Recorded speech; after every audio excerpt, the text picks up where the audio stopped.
My sister stood up at our family Thanksgiving dinner, grabbed my custom mobility walker and violently shoved it across the hardwood floor. "Let's see how disabled you really are," she sneered as I lost my balance and hit the ground hard. The room did not gasp. They laughed. I was still on the floor, biting my lip to hold back the pain, when the heavy oak front door swung open. My husband walked in, took one look at the scene, pulled out his phone, and said 5 words that wiped the smile right off her face.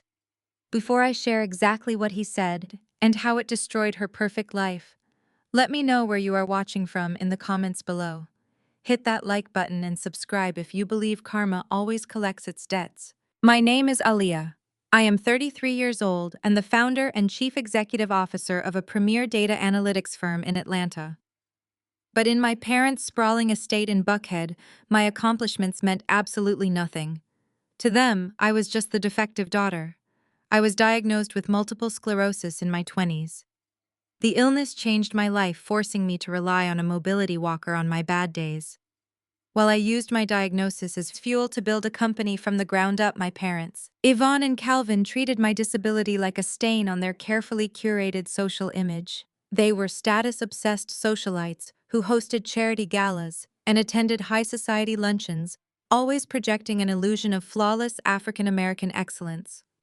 A daughter with a chronic illness did not fit their aesthetic. Instead, they poured all their pride and money into my younger sister, Chantel. At 30, Chantel was the family golden child. She spent her days posing with designer bags on social media, curating a fake luxury influencer lifestyle that my parents happily bankrolled. Her husband, Connor, a 32-year-old white man with a penchant for expensive watches and aggressive entitlement, fit perfectly into her delusion. He called himself a commercial real estate developer, though I knew for a fact he spent more time golfing than closing actual deals. This particular Thanksgiving dinner was supposed to be a peaceful family gathering, but peace never existed in a house where my sister needed to be the center of attention. The dining room was suffocatingly opulent. Crystal chandeliers cast a warm glow over the mahogany table, which groaned under the weight of an elaborate feast. The smell of roasted turkey and candied yams mixed with the heavy, expensive perfume my mother wore. I sat near the end of the table, my carbon fiber walker parked neatly beside my chair, quietly eating my food while Chantel held court. Chantel was holding her wine glass, gesturing wildly as she bragged about Connor's latest supposed business triumph. She spoke at a volume designed to ensure the serving staff hired for the evening could hear her. "Connor is just closing a massive commercial real estate acquisition downtown," she announced, her voice dripping with unearned superiority. "It is a multi-million-dollar complex. The developers are practically begging him to take over the project because his vision is just so disruptive. We are going to completely gentrify the block." Connor leaned back in his chair, swirling his bourbon with a smug expression. He wore a tailored suit that looked fresh off the rack, entirely inappropriate for a family dinner, but essential for his aesthetic.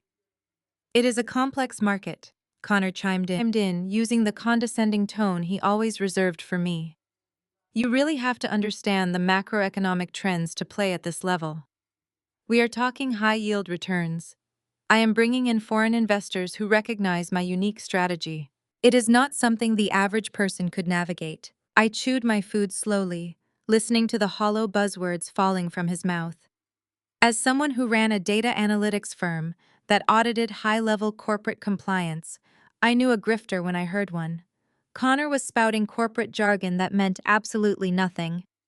My parents, however, were hanging on to his every word.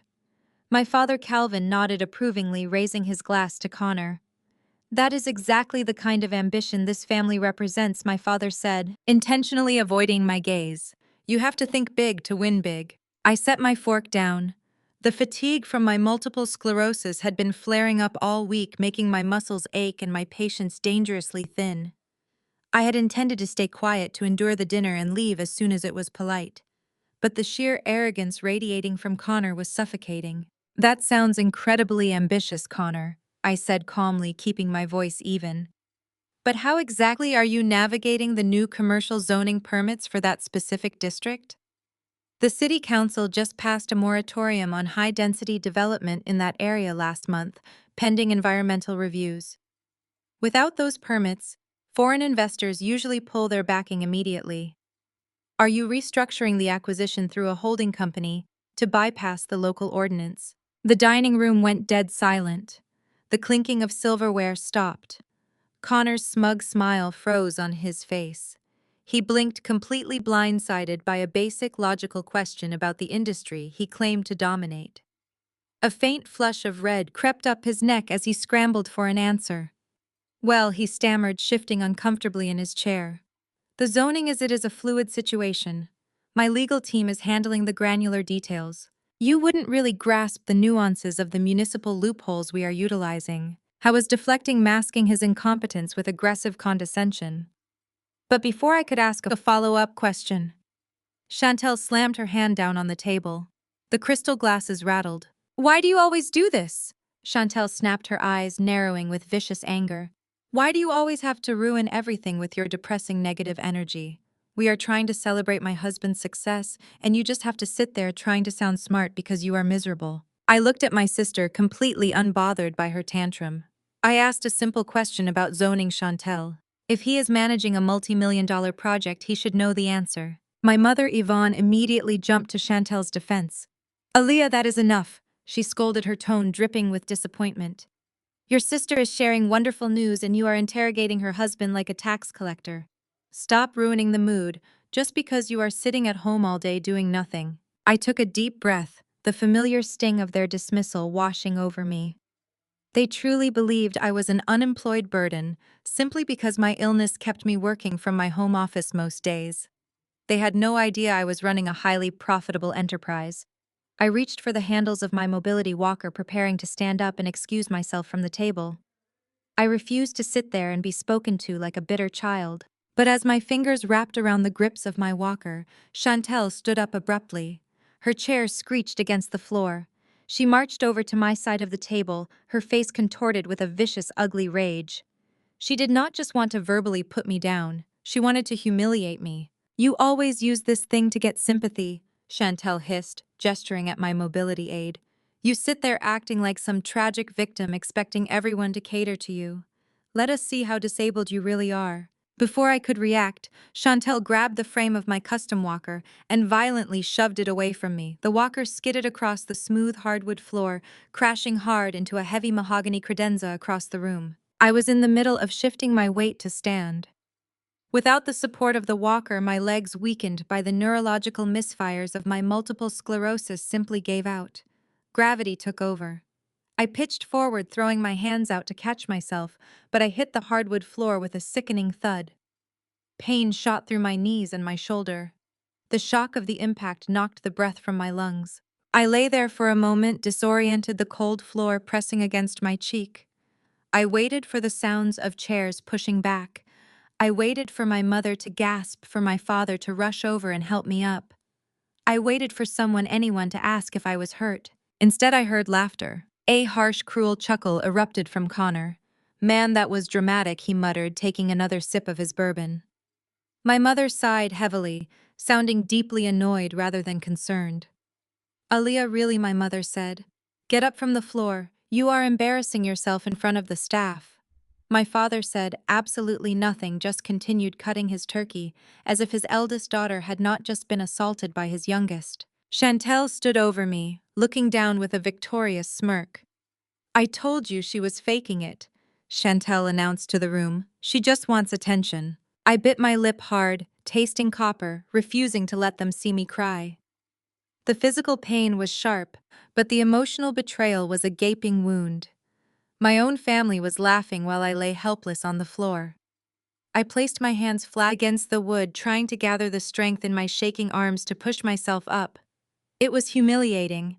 It was the exact dynamic I had endured my entire life, amplified to a level of physical cruelty I had never experienced before. Then the heavy oak front door of the estate swung open. The sound was loud enough to cut through the malicious giggling in the dining room. Heavy, deliberate footsteps echoed in the foyer. Andre walked into the dining room, casually unbuttoning his tailored winter coat. My husband had been delayed at the office, finalizing an audit for a major corporate client. He was supposed to join us for dessert. Andre was 34 years old, a brilliant financial auditor with a quiet, commanding presence that naturally dominated any room he entered. I was my fiercely protective ally, the only person who saw my chronic illness, not as a weakness, but as a testament to my resilience. The laughter in the room died instantly. Even Connor stopped swirling his drink. Andre stopped at the edge of the dining area.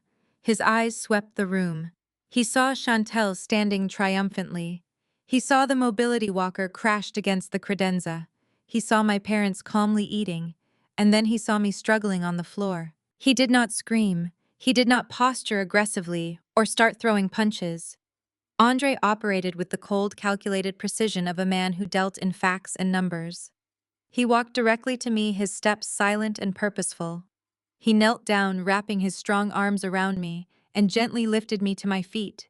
He kept one arm firmly around my waist, supporting my weight so I did not have to struggle. "Are you hurt?" he asked me, his voice dangerously low, entirely focused on me. "I am okay," I whispered, though my shoulder throbbed intensely. "I just want to leave." Andre nodded. He guided me to a nearby chair, easing me into it. Then he turned his gaze to Chantel. The temperature in the room seemed to plummet.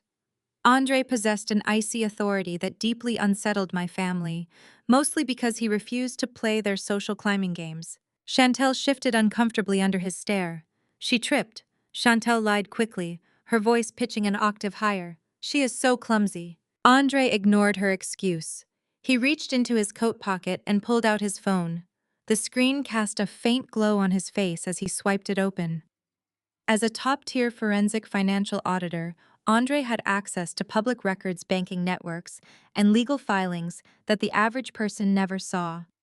When he noticed discrepancies, he pulled the threads until the whole sweater unraveled. He had been pulling the threads on Connor and Chantel for weeks. He looked up from his screen, his eyes locking onto Chantel's terrified face.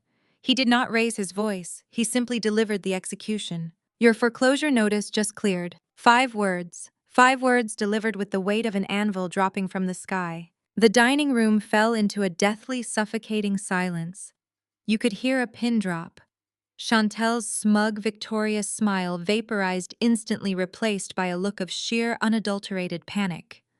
The blood drained from her face, leaving her looking hollow and terrified. "What?" my mother gasped, dropping her fork onto her china plate with a loud clatter.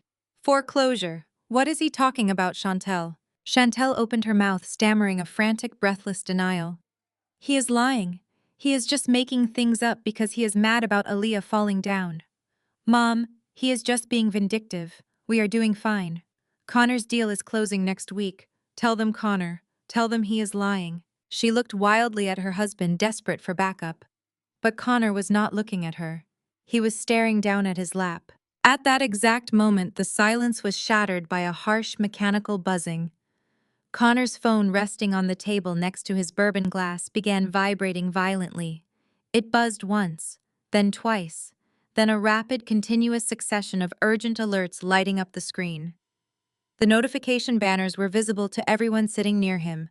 Urgent alert, account overdrawn, action required immediately. Connor's face turned a mottled shade of red. He snatched the phone off the table, desperately trying to silence the alarms, but the damage was done. The facade of the wealthy real estate developer and the luxury lifestyle influencer was cracking wide open, exposing the rotten, bankrupt core beneath. My father stood up abruptly, his chair scraping loudly against the floor. "What the hell is going on here?" he demanded, his voice booming with authority. "Andre, what are you talking about?" Andre remained perfectly still, his arms still resting protectively on the back of my chair. "I am talking about reality." Calvin, Andre said, his tone devoid of any respect for my father's supposed authority. "I am talking about the fact that your golden child and her husband haven't paid the mortgage on their luxury townhouse in 8 months. The bank finalized the foreclosure proceedings at 3 o'clock this afternoon. They are broke." The explosion was instantaneous. My father slammed his fist down on the dining table, making the crystal wine glasses rattle dangerously. He pointed a trembling finger at Andre. "You walk into my house and disrespect my family. You make up these malicious lies to ruin your sister's Thanksgiving. I will not have this kind of jealousy in my home." My mother immediately swooped in to protect her favorite child, weaving her usual gaslighting routine with past trauma to deflect the blame. Aaliyah, you put him up to this. My mother shrieked, her face contorted with indignation. You have been jealous of your sister ever since your multiple sclerosis diagnosis ruined our family cruise to the Bahamas. You have always resented her beauty and her success. Stop letting your husband make up lies to ruin her night. You are acting like a bitter, spiteful woman. The cruelty of her words took my breath away. She was actually blaming me for getting diagnosed with an incurable autoimmune disease at 25. She was bringing up a vacation from almost a decade ago as proof of my supposed jealousy, weaponizing my chronic illness to defend the daughter who had just physically assaulted me. I looked at my mother, feeling the last remaining shred of affection for her wither and die. There was no reasoning with these people. They were so deeply entrenched in their delusions of grandeur that they would rather attack a disabled family member than admit their golden child was a fraud. Andre did not argue with them. He did not engage in their screaming match. He simply took a few steps forward and slid his phone across the long mahogany table. It stopped right in front of my father. Read it yourself, Andre said coldly. Court filings are public record if you know where to look. My father glared at Andre, then slowly looked down at the phone screen. He picked it up, squinting at the digital document displayed. As he read, the bluster and anger melted away, replaced by a look of profound shock. His mouth opened slightly. The document was an official notice of default and foreclosure from a major national bank, clearly listing Chantel and Connor's names and their address. It detailed hundreds of thousands of dollars in unpaid debt. This, my father whispered, his voice trembling. This says you are $600,000 in debt. My mother let out a strangled gasp, rushing to my father's side to look at the screen. Chantel burst into hysterical tears, burying her face in her hands. Connor, feeling the intense scrutiny of my parents, suddenly snapped. His white privilege and deep-seated entitlement flared up as he looked for a scapegoat. He turned on his wife with vicious aggression, violently grabbing Chantel's arm and jerking her toward him. Tell them it was your fault, Connor yelled, his face inches from hers. Tell them about your shopping addiction. $50,000 on designer bags in 1 month so you could pretend to be rich on the internet. You maxed out every credit card we had to maintain your stupid influencer image. You bankrupted us. Chantel sobbed louder, trying to pull away from his grip. You said the commercial real estate deal was going to cover it, she wailed. You promised me the investors were wiring the money. There are no investors, you idiot! Connor screamed back, dropping all pretense of being a suave businessman. The bank cut off my credit line a year ago. The implosion of their marriage was happening right in front of the turkey and stuffing. It was chaotic, loud, and incredibly pathetic. But my father, ever the status-obsessed patriarch, was only concerned about one thing: avoiding public embarrassment. Calvin looked away from the fighting couple and turned his desperate eyes to me. The anger was gone, replaced by a calculating, manipulative gleam. Alia, my father said, his voice dropping to a smooth, pleading tone. Alia, listen to me. This is a family crisis. Your sister is in trouble. If this gets out, it will ruin our standing in the community. You have to help her. I stared at him, utterly bewildered. Help her? She just pushed me to the floor. You are family, my father insisted, taking a step toward me. You don't have a mortgage. You stay at home. You need to give us your government disability checks. You need to sign them over to help cover Chantel's debts until Connor gets back on his feet. It is the least you can do since we have supported you through your illness. I looked at my father, then at my mother, who was nodding along vigorously, completely agreeing that my supposed meager government assistance should be seized to pay for Chantel's designer handbags. They truly believed I was a charity case living off the government, entirely dependent and useless.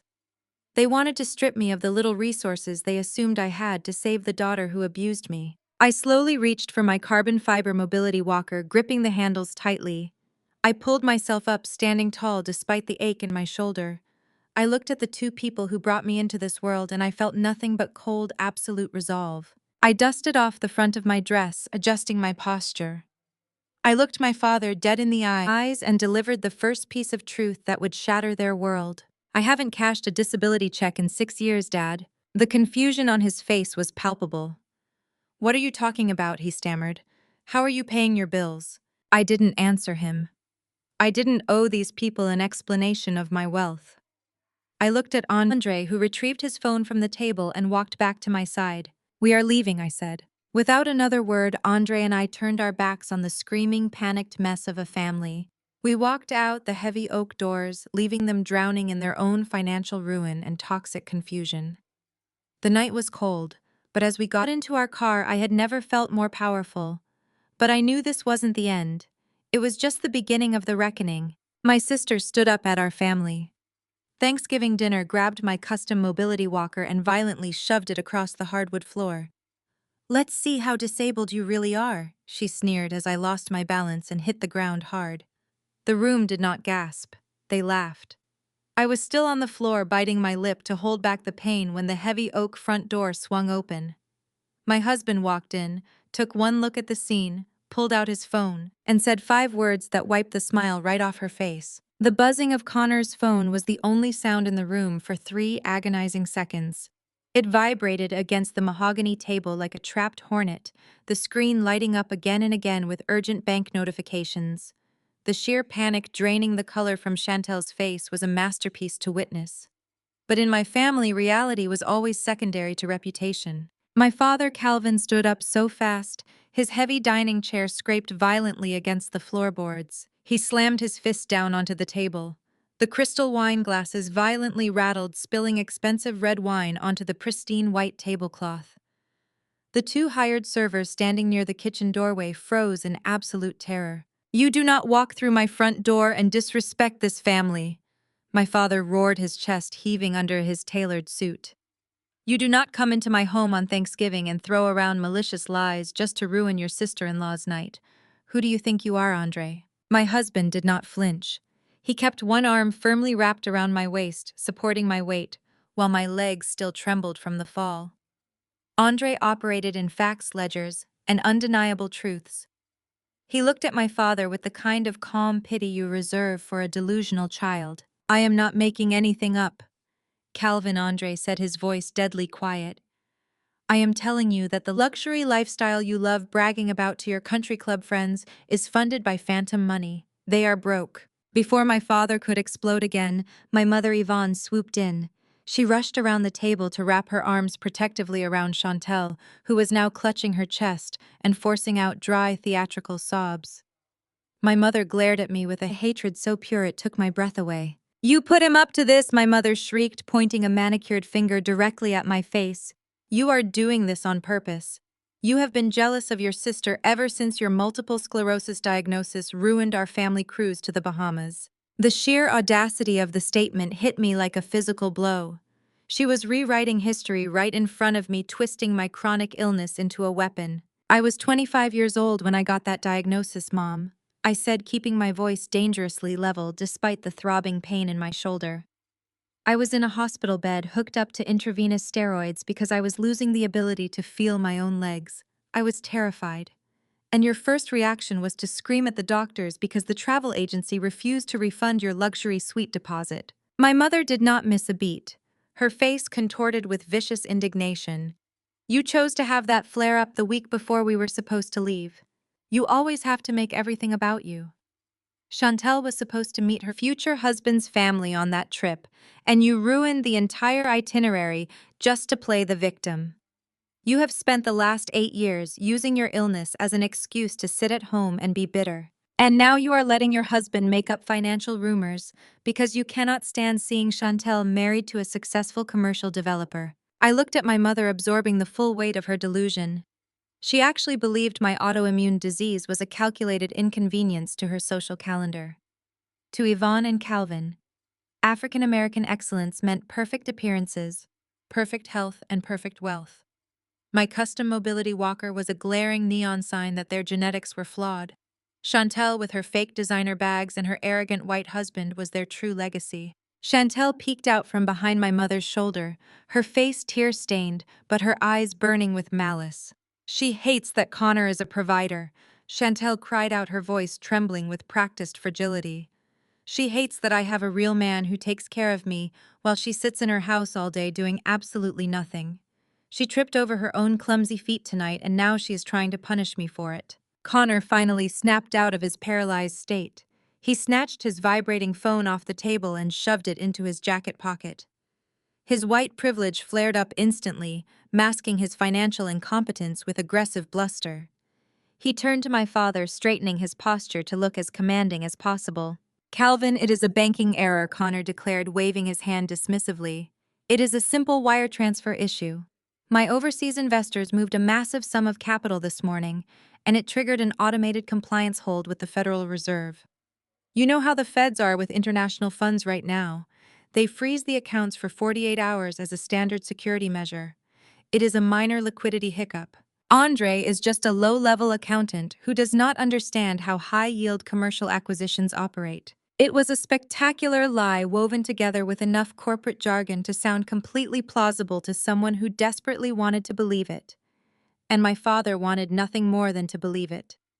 Calvin immediately relaxed his shoulders, letting out a loud, dramatic sigh of relief.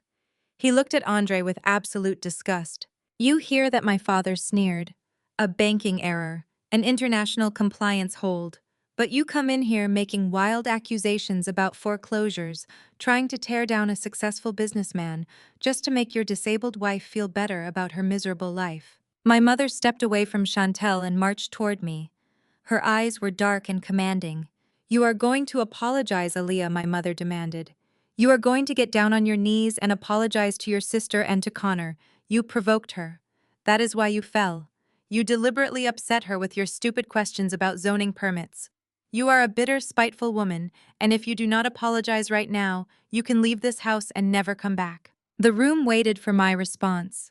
The hired servers stared at the floor, pretending they were invisible. Chantel wiped her fake tears, a triumphant smirk slowly creeping back onto her face. Connor adjusted his tie, looking incredibly pleased with his ability to manipulate my parents. They all expected me to fold.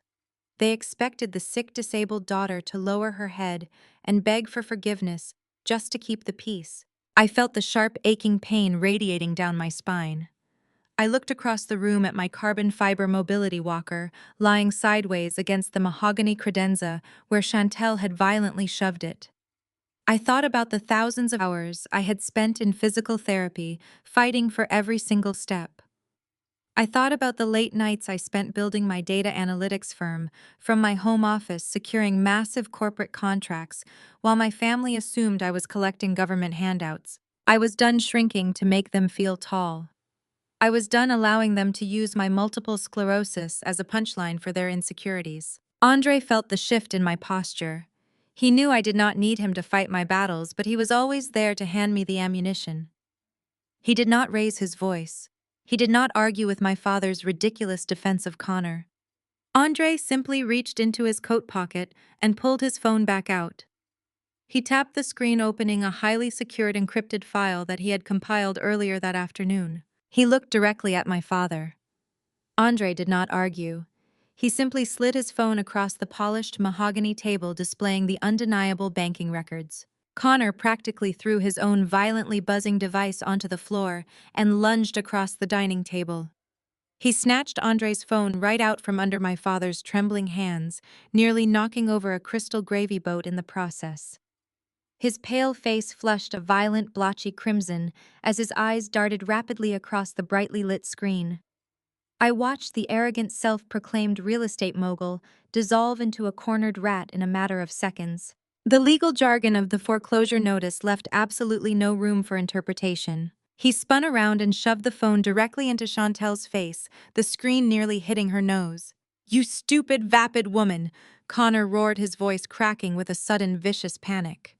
His carefully curated Southern gentleman persona evaporated, instantly replaced by raw, unfiltered entitlement. "You told me the influencer sponsorships were covering the mortgage. You told me the brand deals were paying for all this garbage." He reached out and grabbed the strap of her designer handbag resting on the back of her chair, violently hurling it across the room, where it smashed against the custom wainscoting. Chantel shrieked, scrambling backward in her chair until it tipped, sending her sprawling onto the floor right next to where I had just been. "Connor, please," she sobbed, holding her hands up defensively, her fake eyelashes clumped together with sudden, terrified tears. "I thought your commercial investors were wiring the capital. You said we just needed to keep up appearances for one more month. You promised me the money was coming. I am not taking the fall for your ghetto financial illiteracy. Connor spat, using a word that made the temperature in the room drop to absolute zero. My father stiffened. My mother gasped. But incredibly disgustingly, neither Calvin nor Yvonne said a single word to defend their daughter against the blatant racial microaggression. They were too paralyzed by the impending loss of their social status to correct a white man disrespecting their child in their own home. Connor paced like a caged animal, running his hands through his perfectly styled hair until it stood up in frantic tufts. I am a white man in commercial development in Atlanta. My reputation is everything. I am not letting your shopping addiction and your desperate need to look rich on the internet drag me into a federal bankruptcy court. You spent $50,000 on shoes and trips to Dubai just to impress people who do not even care about you. You bankrupted us for internet likes. Yvonne finally rushed forward, grabbing Connor by the arm. Keep your voice down, Connor, she hissed, glancing frantically toward the large bay windows, as if the neighbors in the gated Buckhead community were pressing their ears against the glass. We can fix this. You are family.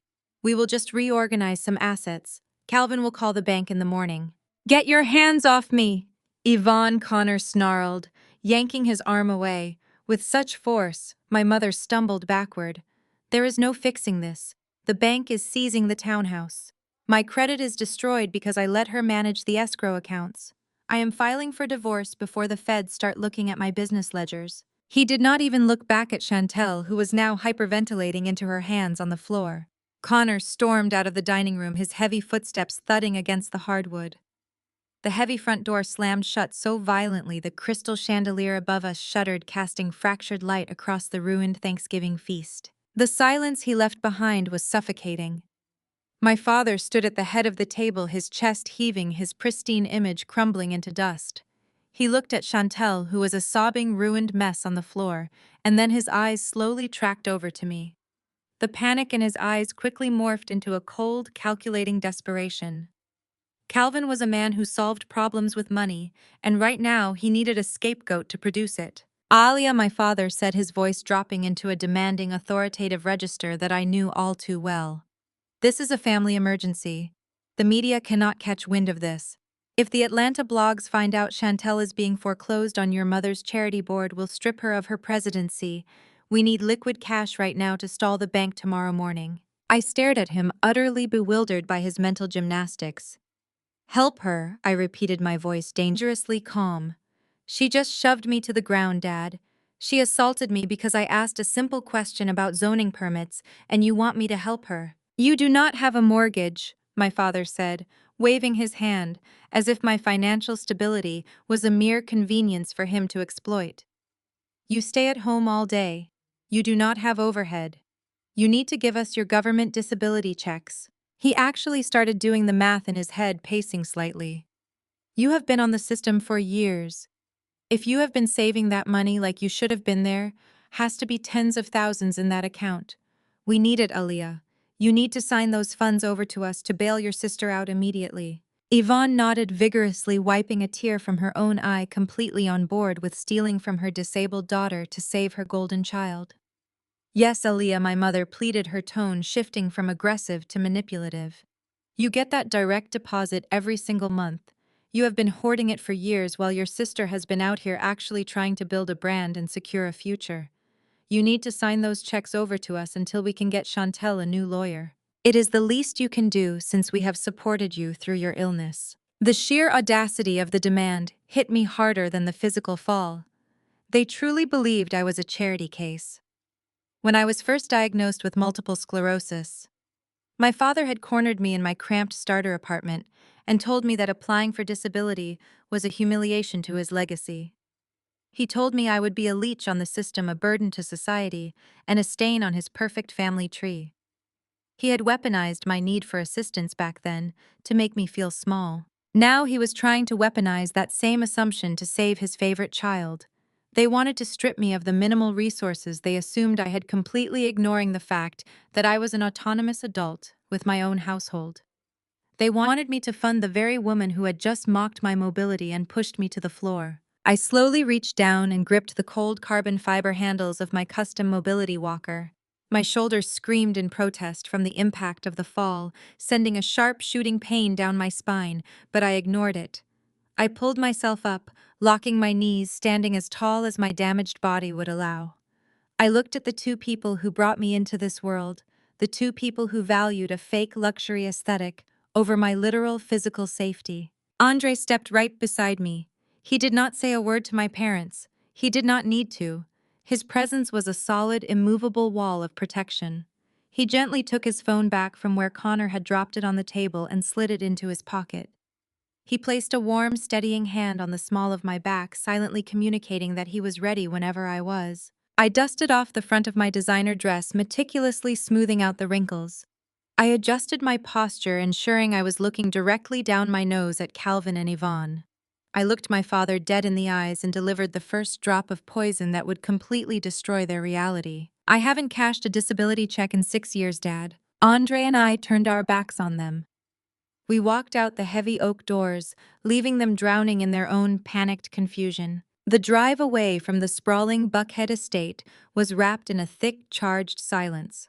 I leaned my head against the cool leather of the passenger seat, watching the massive iron gates of my parents' neighborhood disappear in the rearview mirror. My right shoulder throbbed relentlessly, a sharp physical reminder of Chantel shoving my mobility walker out from under me. The physical pain was sharp, but the mental clarity it brought was absolute.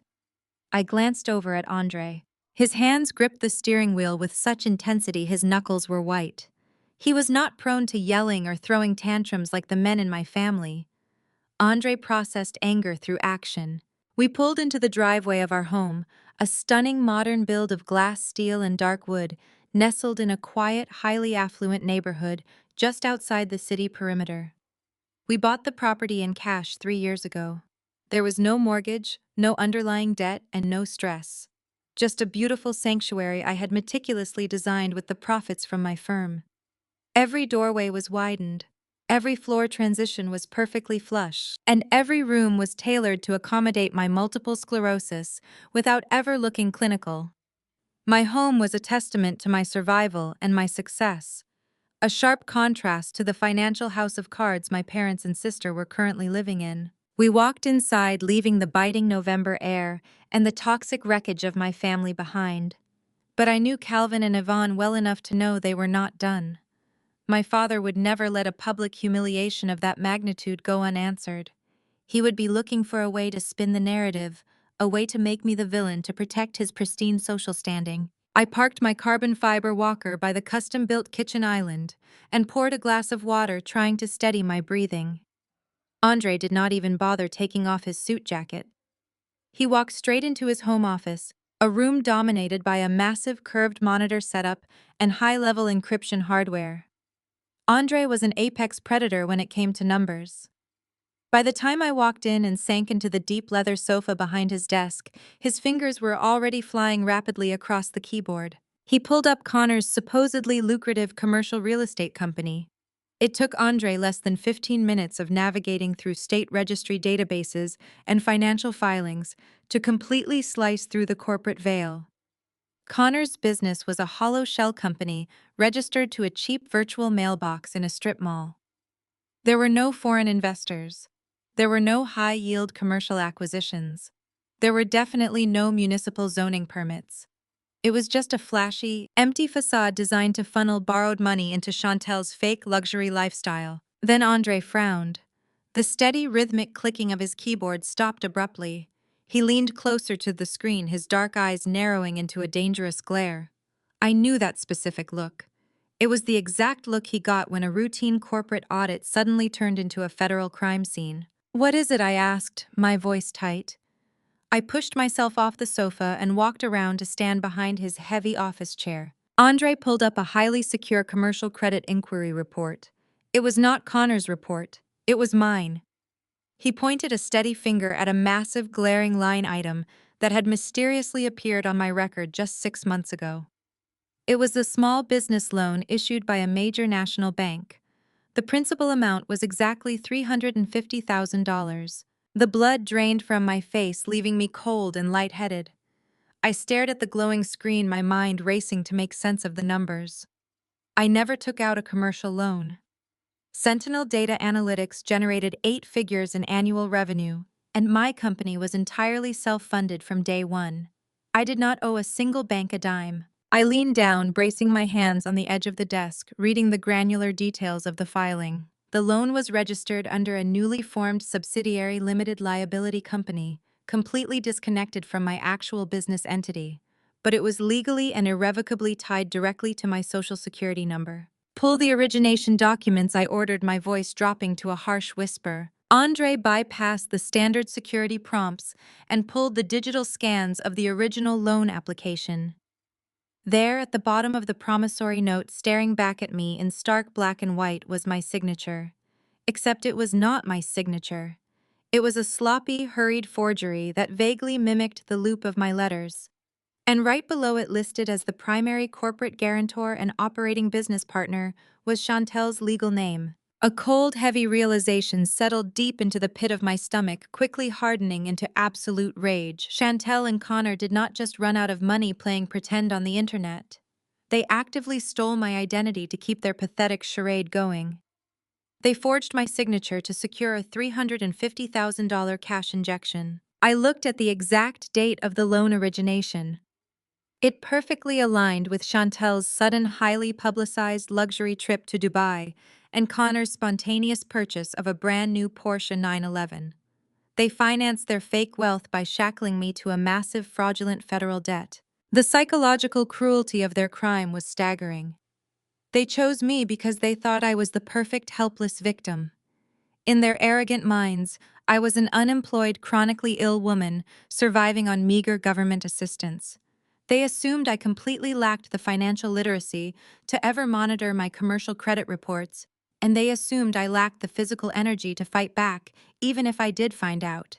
They weaponized my multiple sclerosis against me. They banked on my disability to keep me ignorant and compliant. They thought they could ruin my financial future, siphon hundreds of thousands of dollars in my name, and I would simply roll over and accept the destruction because I was too weak to stand up for myself.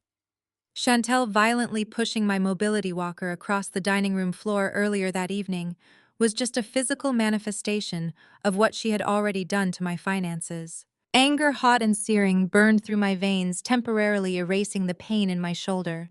It was one thing to mock my mobility in front of my enabler parents. It was entirely another to commit a federal crime and attempt to destroy the financial security I had bled, sweated, and sacrificed to build. Andre looked up at me from the glow of the monitors. His jaw was clenched so tightly, a muscle ticked furiously in his cheek. He was already opening a new tab, pulling up the direct contact information for the federal authorities and the district attorney's fraud division. "We are pressing charges tonight," Andre stated, his voice a low, dangerous rumble that promised absolute ruin. "They are going to federal prison for this, Aaliyah. I will personally hand the prosecutors the entire paper trail." I reached out and placed a steady hand on his shoulder. "We need to lock down all our personal checking and investment accounts first." I said, my mind instantly shifting from a betrayed sister into a ruthless chief executive officer. If they had access to my social security number to forge this loan, we have to assume they tried to breach my personal banking.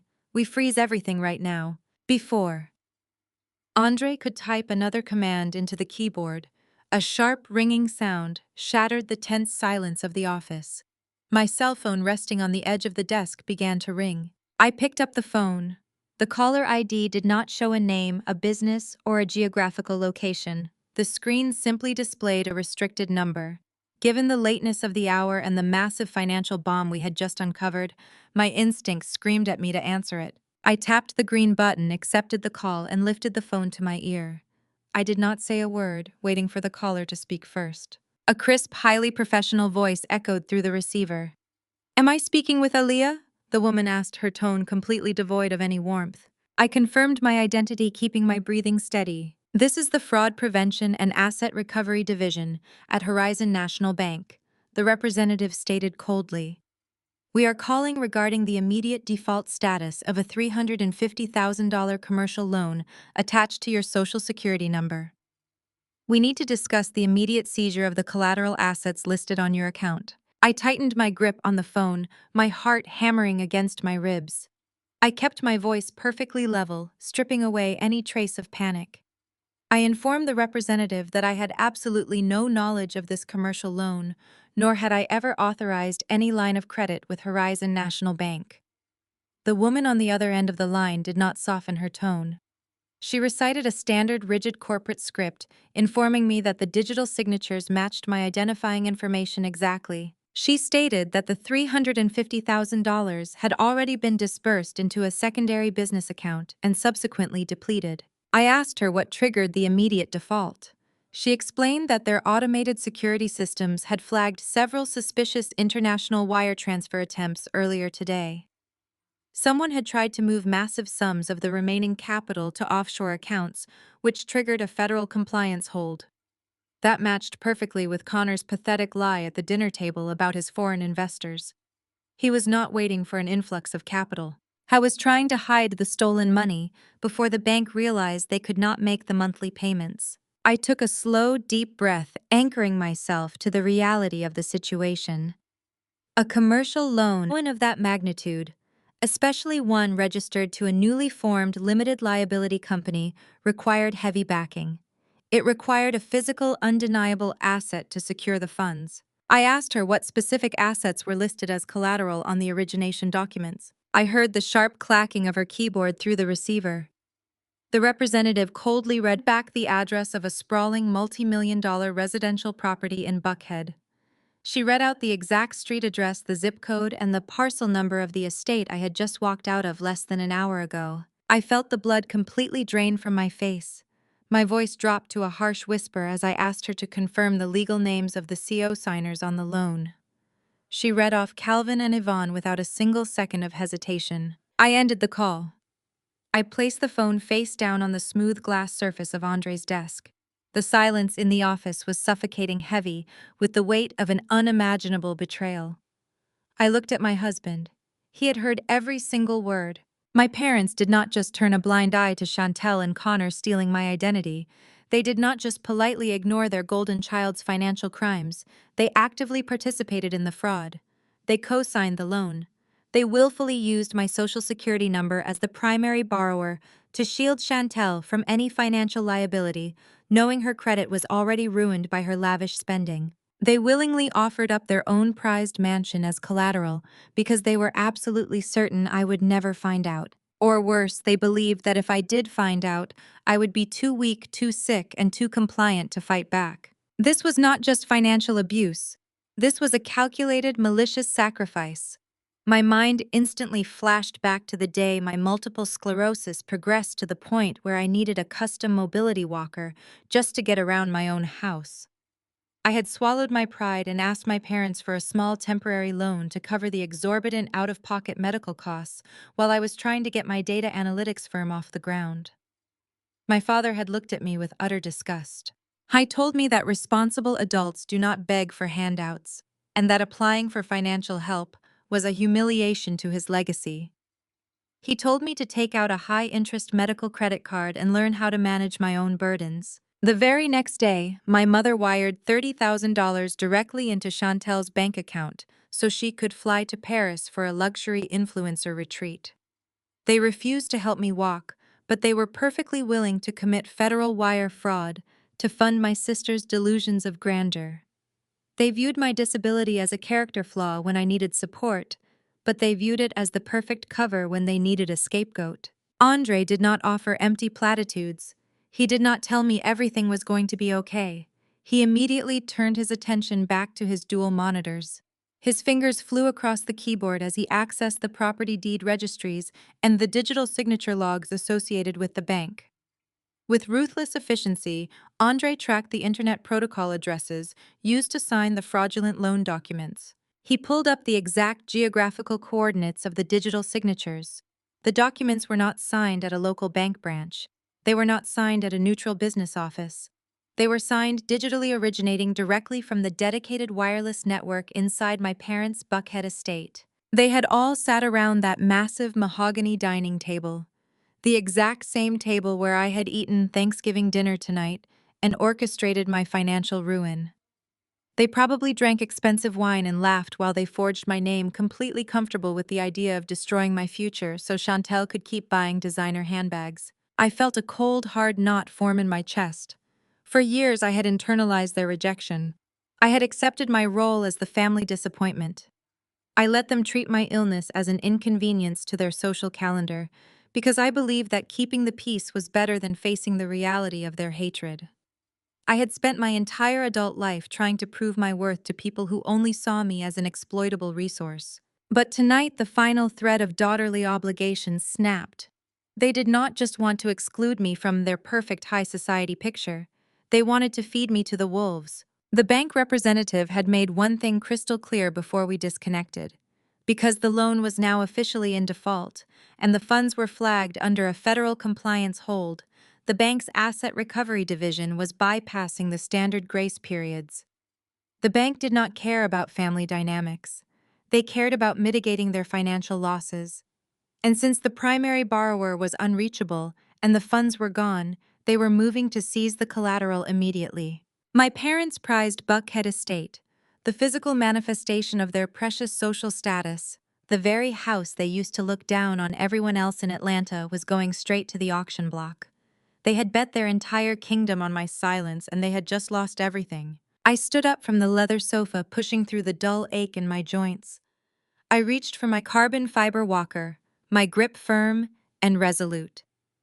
The sadness was entirely gone, replaced by a sharp, focused adrenaline.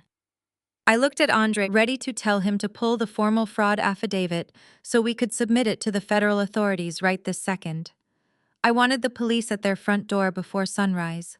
I wanted to watch them lose everything they valued. But before I could even open my mouth to speak, the tranquil, secure silence of our neighborhood was shattered. A furious, aggressive pounding echoed through the house. It was not a polite knock. It was a violent, desperate hammering against my solid wood front door. The heavy blows rattled the frosted glass panels in the entryway, the sound vibrating all the way down the hallway. Someone was trying to break the door off its hinges. The violent hammering against my front door echoed through the high ceilings of my foyer. The heavy blows rattled the frosted glass panels so fiercely I thought they might shatter. It was not the polite knock of a neighbor.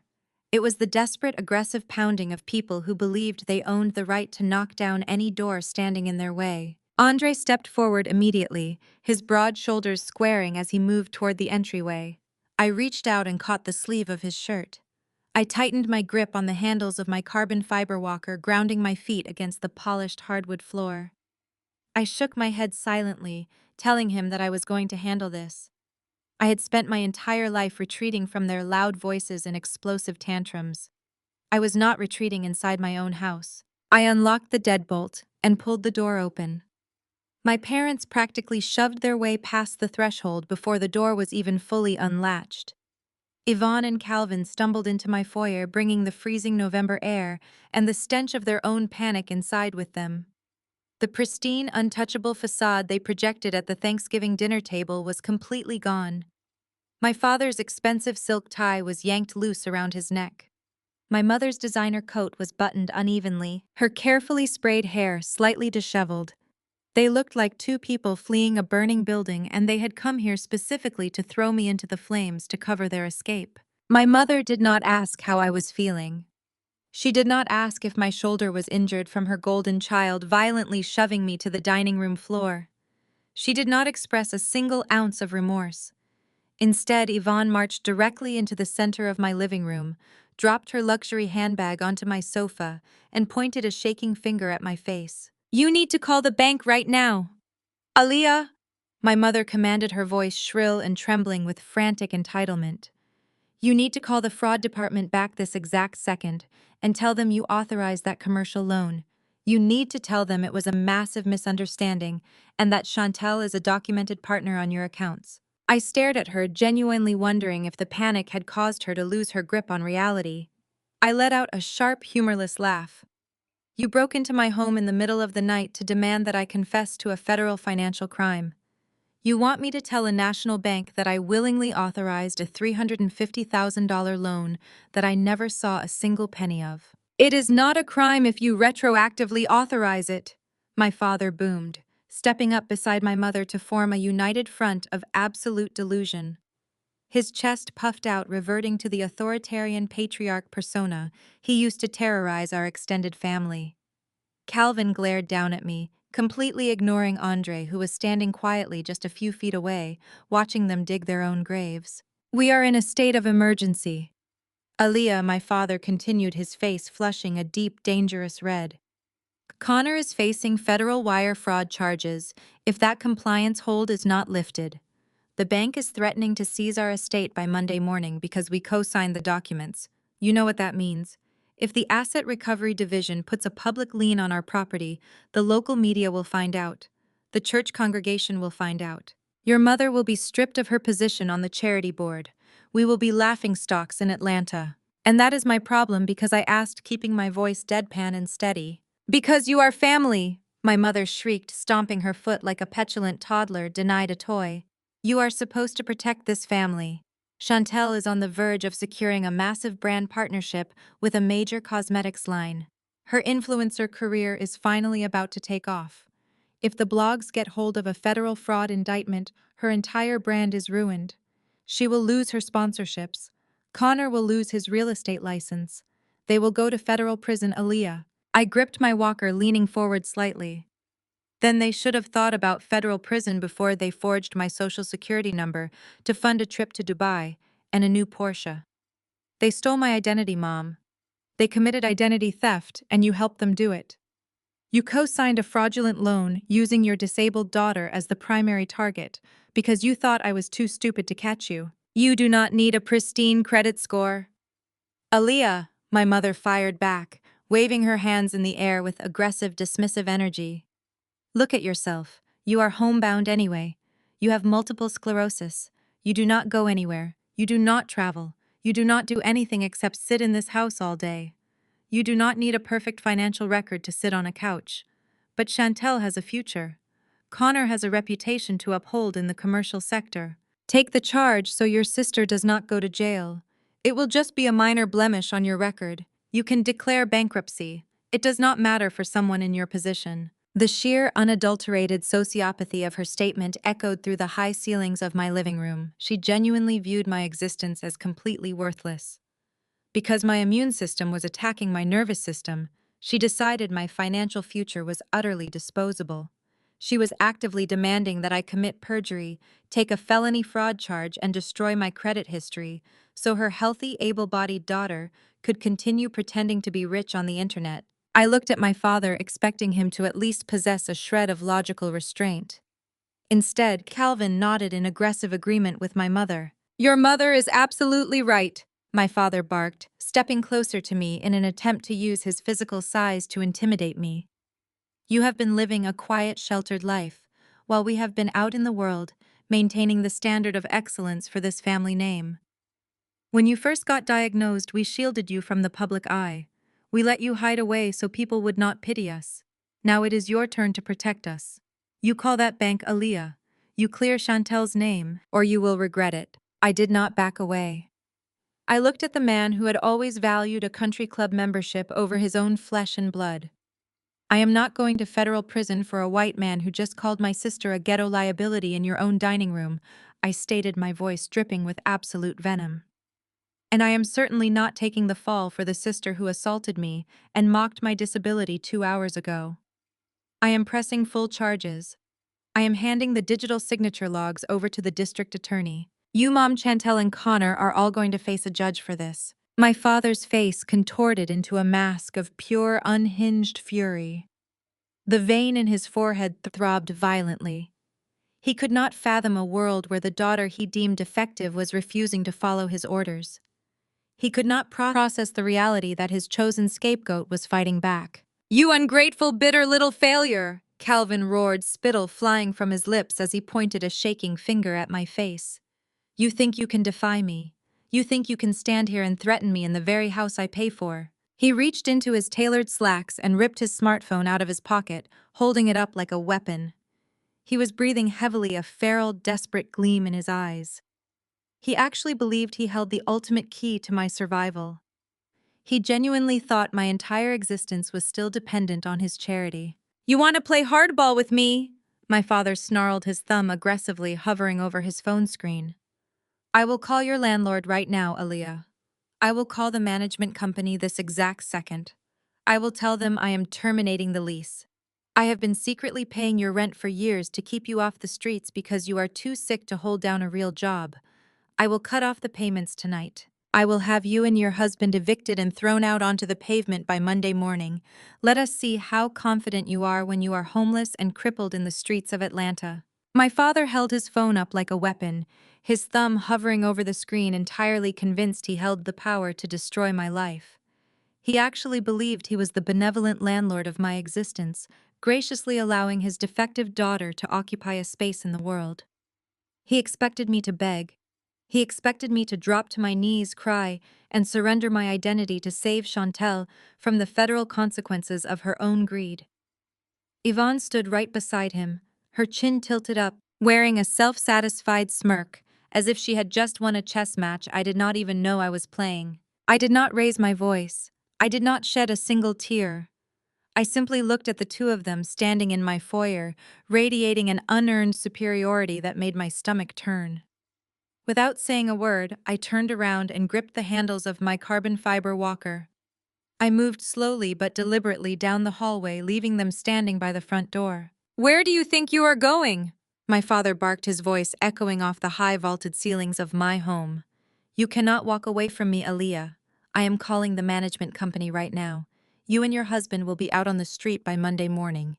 You think you can be arrogant with me when I am the only reason you have a roof over your head." I ignored his shouting. I stopped in front of a large custom abstract painting hanging on the hallway wall. I reached behind the canvas, pressing my thumb against the biometric scanner of the hidden wall safe built directly into the steel framing of the house. The lock clicked open with a quiet, satisfying mechanism. I reached inside, pulled out a thick, heavy manila envelope, and pushed the safe closed. I walked back into the main living area, carrying the envelope. My mother rolled her eyes, crossing her arms over her designer coat. "What is that?"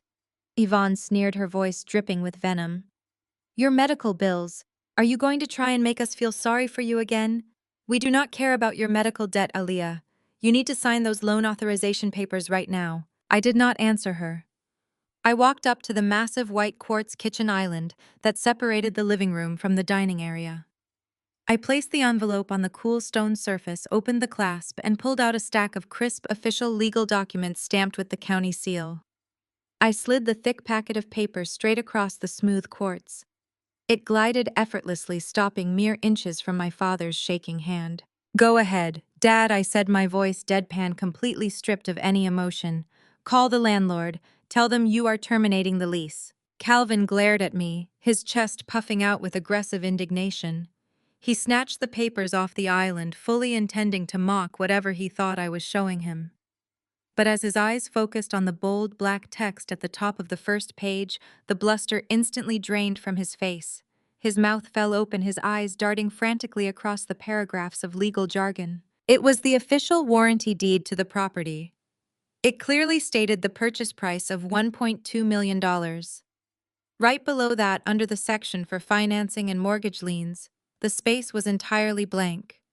The document proved the estate was purchased in cash, paid in full, with absolutely zero outstanding debt. And right at the bottom, listed as the sole exclusive owner of the property, was my full legal name. My father's hands began to tremble so violently, the thick paper rattled. He read the date of the sale. It was finalized 3 years ago. For 3 years, he had been confidently bragging to his country club friends that he was subsidizing his sick, unemployed daughter's living expenses. For 3 years, he had held my supposed financial dependence over my head, using it as a tool to silence me at family gatherings. Now, holding the undeniable proof of my absolute financial dominance, his entire reality shattered into a million jagged pieces. "What is this?" Authority completely gone from his voice. His face turned an alarming shade of ashen gray. "How did you get this? This says the house is paid off. This says you own it." Yvonne snatched the papers out of his hands, her eyes widening in sheer panic as she read the exact same words. "No," she stammered, shaking her head rapidly. desperately trying to reject the truth staring her in the face. This is impossible. You do not work. You have multiple sclerosis. You sit at home. You cannot afford a house in this zip code. You do not even have a job. I own a data analytics firm that generates 8 figures in annual revenue. Mom, I said, leaning forward slightly, letting my words cut through her delusion like a scalpel. I secure federal compliance contracts for international corporations. I bought this house in cash 3 years ago. I do not have a landlord. I do not have a mortgage. And I certainly do not need your permission to exist. The silence that followed was intoxicating. I watched my parents realize that the daughter they treated as a defective burden was completely untouchably out of their league. They had broken into the home of a multimillionaire to demand she commit felony fraud to save a sister who was drowning in debt. They brought a knife to a gunfight, and they had just handed me the ammunition. You lied to us, my mother suddenly shrieked, her face twisting into a mask of irrational, desperate anger. She was trying to flip the script, trying to make my success a betrayal against her. You sat there for years letting us think you were struggling. You hid this from your own family. If you have this kind of money, you could easily pay off Chantel's loan. You could save your sister right now without even feeling it. You are a selfish, evil woman. I took a step toward them, my grip tightening on my walker.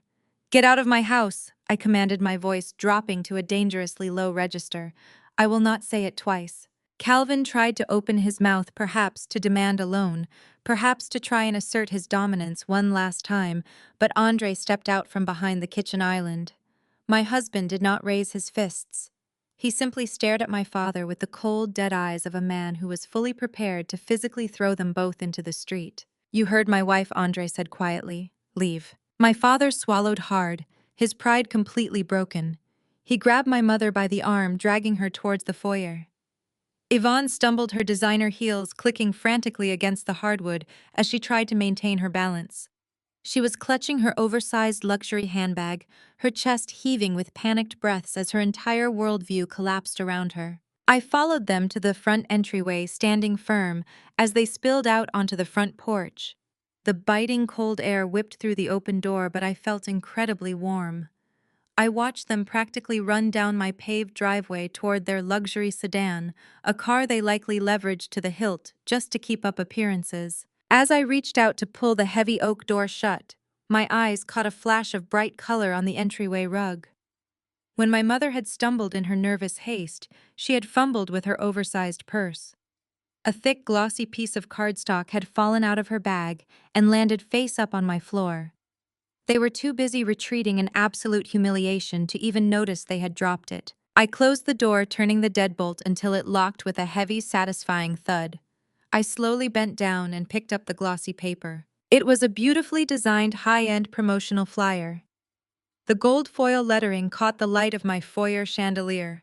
I read the elegant script and my blood ran absolutely ice cold. The flyer was an exclusive invitation to a massive black-tie charity gala scheduled for this coming Saturday night at one of the premier luxury hotels in downtown Atlanta. The ticket prices listed at the bottom were astronomical, demanding tens of thousands of dollars for a single corporate table.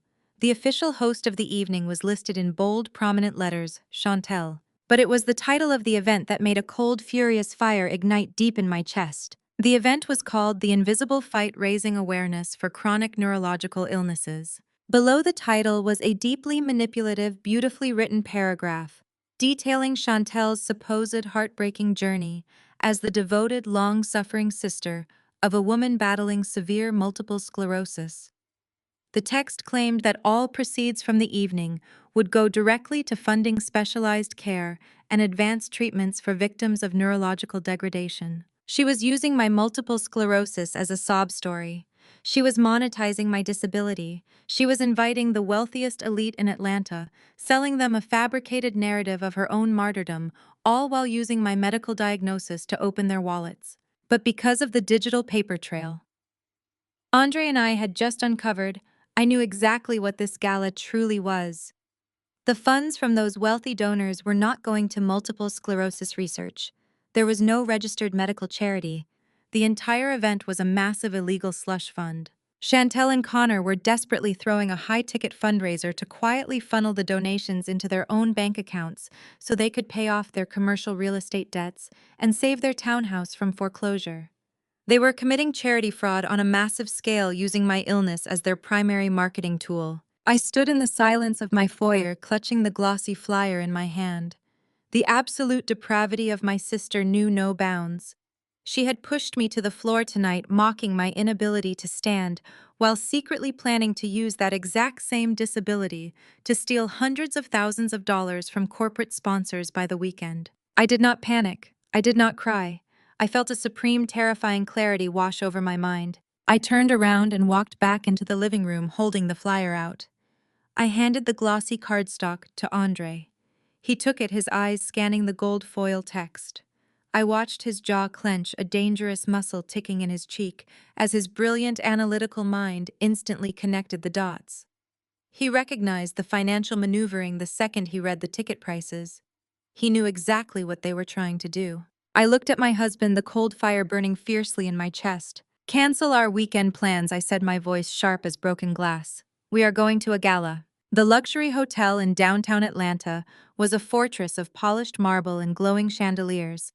Andre handed the keys of our car to the valet, his face set in a mask of rigid, uncompromising focus.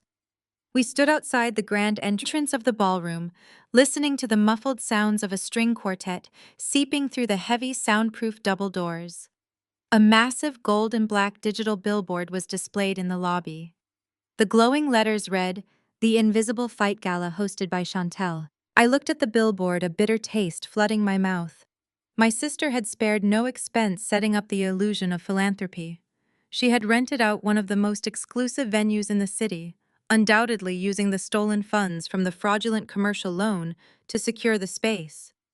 She invited the wealthiest, most influential figures in Atlanta society, masking her desperate need to pay off Connor's debts behind the righteous crusade of chronic illness awareness. She was using my multiple sclerosis to save her husband from federal prison. I did not let the anger overwhelm me. I let it sharpen my focus. I adjusted my grip on my custom mobility walker. I was not using the standard clunky aluminum frame that my parents always looked at with such poorly disguised disgust. Tonight, I was utilizing a piece of cutting-edge engineering. My walker was constructed from sleek, matte black carbon fiber. It was lightweight, silent, and radiated a commanding modern aesthetic. It did not look like a symbol of weakness. It looked like a tool of absolute authority. I wore a floor-length emerald green silk designer gown that draped perfectly over my frame. The deep jewel tone contrasted sharply with my rich, dark skin. My hair was styled impeccably, and my posture was completely unbothered by the neurological fatigue attempting to weigh down my spine. I did not look like a tragic victim. I looked like the chief executive officer of an 8-figure corporate empire. Andre adjusted his tailored suit jacket and looked down at me. He did not ask if I was ready. He already knew. He simply placed his hand firmly against the brass handle of the ballroom door and pushed it open. We slipped into the back of the massive ballroom just as the string quartet faded out. The space was breathtakingly opulent. Hundreds of Atlanta's elite were seated at circular tables draped in black velvet and adorned with towering white floral centerpieces. Waiters in crisp uniforms moved silently between the guests, pouring expensive champagne. This was the pinnacle of high society, a room filled with corporate investors, bank executives, and wealthy socialites eager to write massive checks for a good cause. At the very front of the room on a brightly lit stage stood Chantel. She wore a demure, surprisingly modest white dress, deliberately playing the part of the selfless, sacrificing sister. Behind her, a massive projector screen displayed a slideshow. My stomach churned with violent disgust as I looked at the images. They were photographs of me from my early 20s taken right after my initial multiple sclerosis diagnosis. In the pictures, I was lying in a hospital bed, my face swollen from heavy steroid treatments, looking exhausted and broken. Chantel had dug up the most vulnerable, painful moments of my life and was broadcasting them to a room full of strangers without my consent. I stood perfectly still in the shadows at the back of the ballroom, listening to her voice echo through the sound system. "My older sister cannot be here tonight. Chantel said, dabbing at the corner of her eye with a tissue. She let her voice tremble with practiced theatrical sorrow. Her body has failed her. Multiple sclerosis is a thief. It steals your independence. It steals your future. Aaliyah is entirely homebound now, relying on our family for her most basic everyday needs. The financial and emotional toll on our parents has been devastating. I watched Yvonne and Calvin sitting at the premiere table right below the stage. My mother was actually wiping away fake tears. My father sat solemnly, nodding his head like a tragic hero bearing the weight of the world. Connor sat right next to them, looking incredibly smug, swirling his drink as he watched the wealthy donors pull out their checkbooks. The sheer audacity of her monologue made my blood boil. Chantel was standing on a stage claiming she spent her nights sitting by my hospital bed. She was telling a room full of millionaires that her youth was sacrificed to become my caretaker. The reality was that while I was undergoing agonizing spinal taps and neurological treatments, Chantel was sneaking into my apartment to steal my designer clothes to wear to college parties. When I could not walk unassisted, she complained that my physical therapy appointments were ruining her social schedule. My family never cared for me. They abandoned me to my illness and now they were mining it for cash. We are drowning in the silent costs of this disease, Chantel continued, her voice breaking perfectly on cue. That is why your generous corporate sponsorships tonight are so vital. Every single dollar you donate to the invisible fight goes directly towards specialized care facilities, medical debt relief, and providing a safe, secure future for those who can no longer fight for themselves. Please help my family save my sister. The ballroom erupted into polite, sympathetic applause. Several guests at the corporate tables were visibly moved, reaching for the donation envelopes placed at their seats. I did not wait another second. I pushed my carbon fiber walker forward, stepping out from the heavy shadows at the back of the room and directly into the bright ambient light of the center aisle. Andre walked exactly 2 paces behind me, a silent, imposing shadow guarding my flank. The wheels of my walker glided smoothly over the plush carpet. The rhythmic, mechanical click of my progress cut through the fading applause. I did not rush. I walked with the slow, deliberate pacing of an apex predator entering its territory. The guests seated at the back tables noticed me first. A woman in a diamond necklace lowered her champagne glass, her eyes widening as she took in my emerald gown and the undeniable confidence radiating from my posture. She nudged her husband. Whispers immediately began to ripple through the back rows, spreading forward like a tidal wave of confusion. I kept my head held high, my eyes locked dead ahead on the stage. As I moved further down the center aisle, the murmurs grew louder. The wealthy socialites and corporate executives turned in their seats to stare. They looked at the giant, tragic hospital photo of me projected on the screen, and then they looked at the stunning, powerful woman walking right past their tables. The cognitive dissonance paralyzed the room. I was supposed to be a bedridden, helpless burden. I was supposed to be a tragic charity case dependent on my family's mercy. Instead, I looked like I could buy the entire hotel and fire everyone inside it. "Who is that?" someone whispered loudly a few feet away. "Is that the sister?" another voice murmured in shock. "She does not look sick. She looks incredible." The wave of hushed, frantic whispering finally reached the front of the room. Yvonne, hearing the sudden shift in the audience's attention, turned around in her seat. The fake, tragic expression on my mother's face completely shattered. Her jaw dropped open. All the blood instantly rushed out of her face, leaving her looking like she had just seen a ghost. Calvin turned around a second later. My father gripped the edge of his table, his eyes bulging in absolute, unadulterated terror. I knew exactly what my presence meant. He knew I had the property deed, and he knew I held the power to destroy their entire scam. Connor practically choked on his drink, coughing violently as he stared at me marching down the aisle. Up on the stage, Chantel was oblivious to the approaching execution. She was too busy soaking up the sympathetic gazes of the front row. "And because of your incredible generosity tonight," Chantel said into the microphone, flashing a brave, tearful smile, "my sister Aaliyah will finally have the comfortable, quiet life she deserves. She will never have to worry about being a burden again." I reached the very front of the ballroom, stopping just a few feet away from my parents' table. I stood directly in the glow of the stage lights.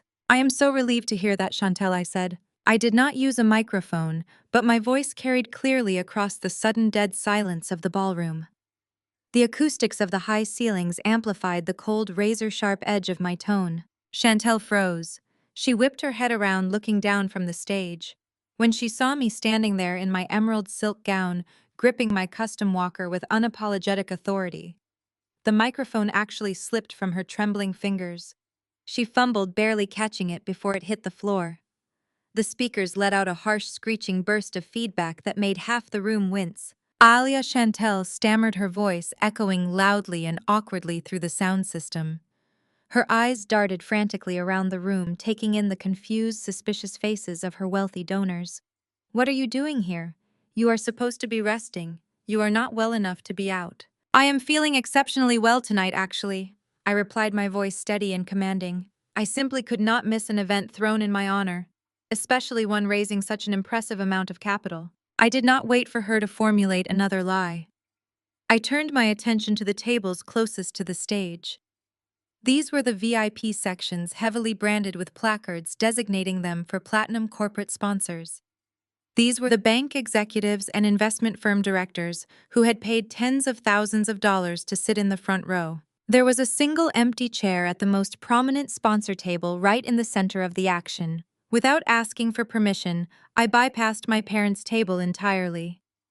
I glided over to the VIP corporate section, positioned my walker neatly beside the empty chair, and gracefully took a seat right next to the regional director of a major financial institution. Andre stood directly behind my chair, crossing his arms, his presence daring anyone in the room to challenge my right to be there. Chantel stood on the stage, her mouth opening and closing like a suffocating fish. The teleprompter at the back of the room was rolling with her prepared speech, but she could not read a single word. Her brain had completely short-circuited. The entire room of Atlanta's elite sat in breathless silence, watching the tragic narrative crumble into a bizarre, highly tense standoff.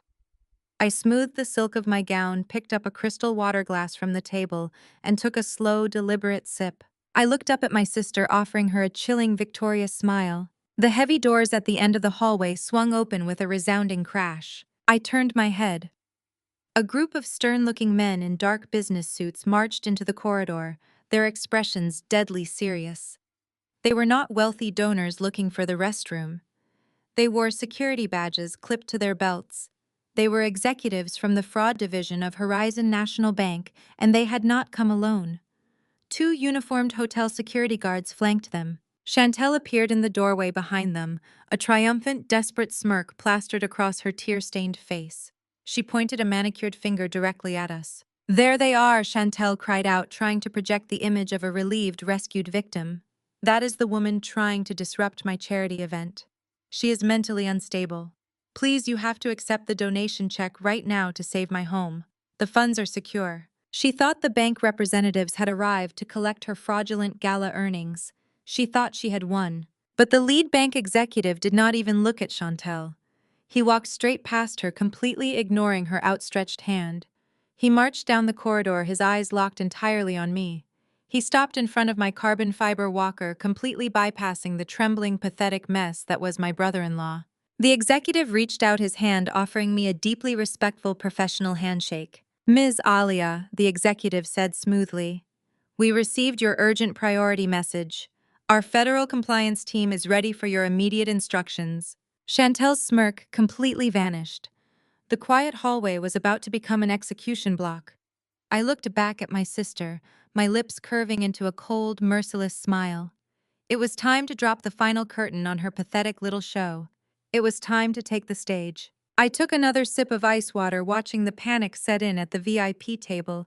The regional director of the investment firm sitting next to me was already leaning away from his donation envelope, completely captivated by the very pointed, highly technical questions I was asking about corporate compliance and escrow transparency. Out of the corner of my eye, I saw Connor pacing near the edge of the stage. He was sweating straight through his tailored suit. He knew exactly what I was doing. I was poisoning the well. I was cutting off their funding supply right at the source before a single dollar could be transferred. To deliver the final blow, I needed to isolate the weakest link. I excused myself from the VIP table, gripping the handles of my carbon fiber walker, and navigated away from the glittering lights of the main floor. I steered toward the dimly lit, secluded service corridor leading to the private restrooms. It was a calculated retreat. I knew he would follow. I barely made it past the heavy velvet drapes separating the hallway from the ballroom before a large hand violently slammed against the wall right beside my head. Connor materialized out of the shadows, breathing heavily, his face flushed a dangerous mottled crimson. The mask of the polished, affluent real estate developer had completely melted away. He blocked my path, trapping me between the wall and my mobility device. The stench of expensive bourbon and raw panic radiated off him. "You think you are so smart, do you not?" Connor hissed, his voice trembling with unhinged rage. "You think you can just waltz in here in your little designer dress and ruin my life? You are going to march right back out there, get on that stage and tell those investors that everything Chantel said is true. You are going to beg them to donate." I looked up at him, my expression completely and utterly bored. "I am not going to do a single thing you say, Connor. You forged my social security number to steal $350,000. The federal authorities are already building the case. This pathetic little charity scam is not going to save you from prison." His eyes widened, feral and frantic. He took a step closer, using his physical size in a desperate attempt to intimidate me. The ingrained toxic entitlement of his white privilege flared up in the most disgusting way imaginable. He could not stand the fact that an African American woman, a disabled woman, he viewed as entirely beneath him, held absolute power over his future. "You people are all exactly the same." Connor spat, the vicious racial microaggressions finally spilling out of his mouth. "You get a little bit of money and suddenly you think you can run the room. You are just an angry, bitter woman looking for a handout. Chantel and I built a brand. We built a lifestyle. You are just a defective cripple who cannot even stand up on her own 2 feet without a piece of metal holding you together." He kicked the front wheel of my walker with the toe of his expensive leather shoe. The metal frame shuddered, but the custom carbon fiber did not yield. "I will kick this piece of trash right out from under you," Connor threatened, leaning down so his face was inches from mine. "I will snap this frame in half and leave you crawling on this hallway floor exactly like you belong. You are nothing. You are a burden. Now you are going to go out there and fix this, or I swear to God I will make sure you never leave this hotel walking." I did not flinch. I did not step back. I looked at this pathetic, crumbling man and felt nothing but supreme, icy disdain. I had spent years watching him make snide, passive-aggressive comments at family dinners, always hiding behind a veneer of plausible deniability, while my parents nodded along. Now, stripped of his stolen money and his fake status, he was showing me exactly who he was: a fragile, desperate coward. Before I could even formulate a response, a slow, rhythmic clapping echoed down the long, carpeted corridor. Andre stepped out from the shadows near the ballroom entrance. He did not run. He did not raise his fists. My husband moved with the terrifying, calculated precision of a predator who had already cornered its prey. He walked down the hallway, his dark eyes locked dead onto Connor. Connor instantly froze, his aggressive posture collapsing as he took a rapid step back away from me. He tried to straighten his jacket suddenly, realizing he was trapped in a secluded corridor with a man who was fully prepared to dismantle him. Andre stopped right beside me. He reached out and placed a gentle, steadying hand on my shoulder, verifying that I was unharmed. Then he raised his other hand. He was holding a high-definition digital recording device.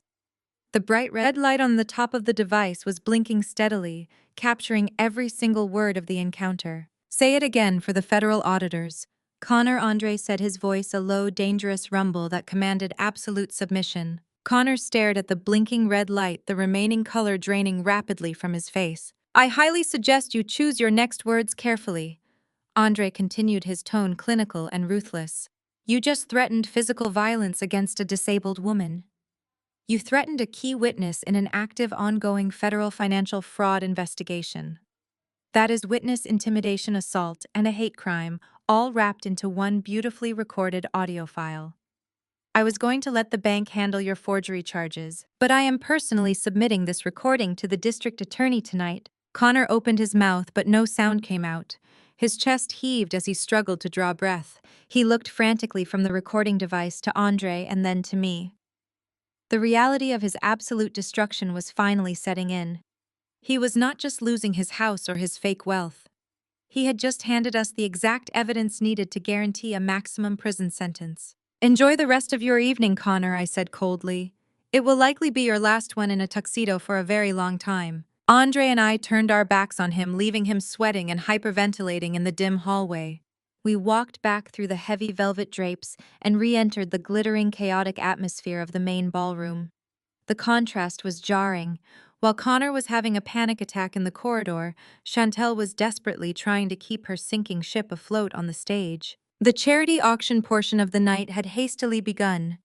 Chantel was holding a microphone, frantically trying to auction off luxury vacations and expensive artwork to the corporate sponsors. Her voice was strained, pitching higher with every passing second as the wealthy donors remained dead silent. My strategic conversations at the VIP tables had worked perfectly. The executives were whispering among themselves, crossing their arms, and pointedly ignoring the bid sheets on their tables. They smelled a scam, and no one was willing to open their checkbooks for a fraudulent organization that lacked basic financial transparency. Yvonne and Calvin sat in the front row, their faces tight with sheer panic. My parents could sense the disastrous shift in the room. They knew the money was not coming in, and they knew the bank was going to seize their Buckhead mansion by Monday morning. I glided my walker back down the center aisle, returning to my seat at the premier corporate table. Andre stood behind me, his presence an immovable anchor. I picked up my crystal water glass, completely unbothered, and watched my sister unravel under the bright stage lights. "Please," Chantel begged into the microphone, her fake tears entirely gone, replaced by genuine desperation. "We just need to hit our primary funding goal tonight. My sister's life depends on this specialized care facility. We have to secure the funds right now." Suddenly, the heavy, ornate double doors at the main entrance of the ballroom swung open with a resounding crash. The string quartet instantly stopped playing. The murmuring crowd went completely silent, turning their heads toward the back of the room. A group of stern-looking men and women in dark, tailored business suits marched into the ballroom, their expressions deadly serious. They wore official security badges clipped to their belts.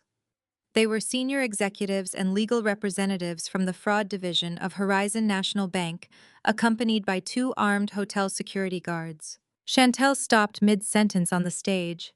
She looked past the blinding spotlight, her eyes widening as she recognized the corporate branding on their lapel pins. A sudden, triumphant, delusional smirk plastered itself across her tear-stained face. She actually thought the bank had sent representatives to accept her massive charity check in person. She thought they had come to stop the foreclosure proceedings and validate her fake philanthropy. She quickly signaled to an event staff member who rushed onto the stage holding a massive, oversized novelty check printed with the Invisible Fight Gala logo. Chantel grabbed the giant check, holding it up proudly for the room to see, ready to hand over the fraudulent donations to save her townhouse. "Right this way, gentlemen," Chantel called out through the microphone, projecting the image of a relieved, victorious savior. "We have the capital right here. The funds are secure. Thank you so much for coming to accept the donation on behalf of my sister." But the lead bank executive did not even look at the stage. He did not glance at Chantel, and he certainly did not look at the giant, ridiculous novelty check she was holding up like a prize. He walked straight down the center aisle, his eyes scanning the crowd with sharp precision. He marched directly past the front row where my parents were sitting, frozen in terror. He completely ignored Chantel, desperately waving at him from the podium. The executive walked straight to the VIP corporate section. He stopped directly in front of my carbon fiber walker. He reached out his hand, offering me a deeply respectful, highly professional handshake. "Ms. Alia," the executive said smoothly, his voice carrying clearly in the dead silent ballroom, "we received your urgent priority message. Our federal compliance team is ready for your immediate instructions regarding the seized assets." I gripped the handles of my carbon fiber walker and returned the bank executive's firm, deeply respectful handshake. "Thank you for acting so swiftly," I said, my voice carrying just enough for the regional directors at the surrounding VIP tables to hear every single syllable. "Please instruct your federal compliance team to freeze the remaining escrow balances immediately." The fraud affidavit and the digital signature logs have already been uploaded to your secure server. The executive gave a sharp, definitive nod. He signaled to the men behind him, and they immediately spread out, taking up positions that effectively blocked the main exits of the ballroom. Nobody was leaving this hotel with a single cent. On the brightly lit stage, Chantel was vibrating with a chaotic, terrifying mixture of confusion and absolute panic. The giant novelty check trembled violently in her manicured hands. She had no idea how a senior bank executive knew my name, let alone why he was taking direct authoritative orders from me. Her brain simply lacked the capacity to process that the sister she had mocked and assaulted was currently orchestrating her federal takedown. But Chantel possessed a survival instinct built entirely on toxic social manipulation. She saw the wealthy corporate sponsors at the front tables whispering furiously to one another. She saw her perfectly curated high society narrative fracturing in real time. She desperately needed to regain control of the room, and she defaulted to the only tactic she had ever known. She decided to weaponize my illness. Chantel shoved the useless oversized check at a bewildered event staffer and gripped her microphone with both hands. "Ladies and gentlemen," Chantel announced, her voice pitched artificially high, dripping with a saccharine, sickening sweetness. "It seems my brave, beautiful sister wants to participate in the ceremony tonight. Despite her severe limitations and the heavy toll this disease has taken on her mind, she has found the strength to be here. Let us bring Aliyah up to the stage to share her profound, tragic struggles with you all." She thought she was trapping me. She truly believed that putting me under the glaring spotlight, forcing me to stand in front of Atlanta's most ruthless elite with my mobility walker, would crush my spirit and force me into submission. She intended to hover over me, infantilize me, and force me into the role of the broken, grateful victim she had been selling to these donors all night. I did not hesitate. I gripped the handles of my custom walker and moved toward the stage. Andre shadowed my steps, his eyes scanning the room like a hawk, but he stayed back at the base of the stairs. He knew this was my execution to carry out. I navigated the accessibility ramp at the side of the stage with practiced ease. The smooth mechanical glide of my wheels was the only sound penetrating the cavernous, dead silent ballroom. Chantel rushed forward to meet me, reaching out with both arms, in a show of performative sisterly affection, designed entirely for the cameras at the back of the room. I smoothly pivoted my walker, stepping just out of her reach and forcing her hands to grasp nothing but empty air. I parked my device directly in the center of the stage, planting my feet firmly. I reached out and swiftly snatched the microphone straight from her hand before she could utter another fabricated word. I did not cry. I did not shake. I looked out over the sea of tailored designer suits and heavy diamond necklaces, making direct, unflinching eye contact with the corporate sponsors I had spoken to earlier in the evening. "Good evening," I said, my voice echoing with absolute icy authority through the massive sound system. "My sister has told you a very compelling story tonight. She has painted a vivid picture of a devastating neurological disease, mounting insurmountable medical debts, and a family pushed to the brink of total financial ruin. She asked for your money under the guise of saving my life." I paused, letting the heavy, uncomfortable silence stretch tightly across the grand ballroom. "But the only thing my sister is trying to save tonight is her own fraudulent lifestyle." A collective sharp gasp rippled through the audience.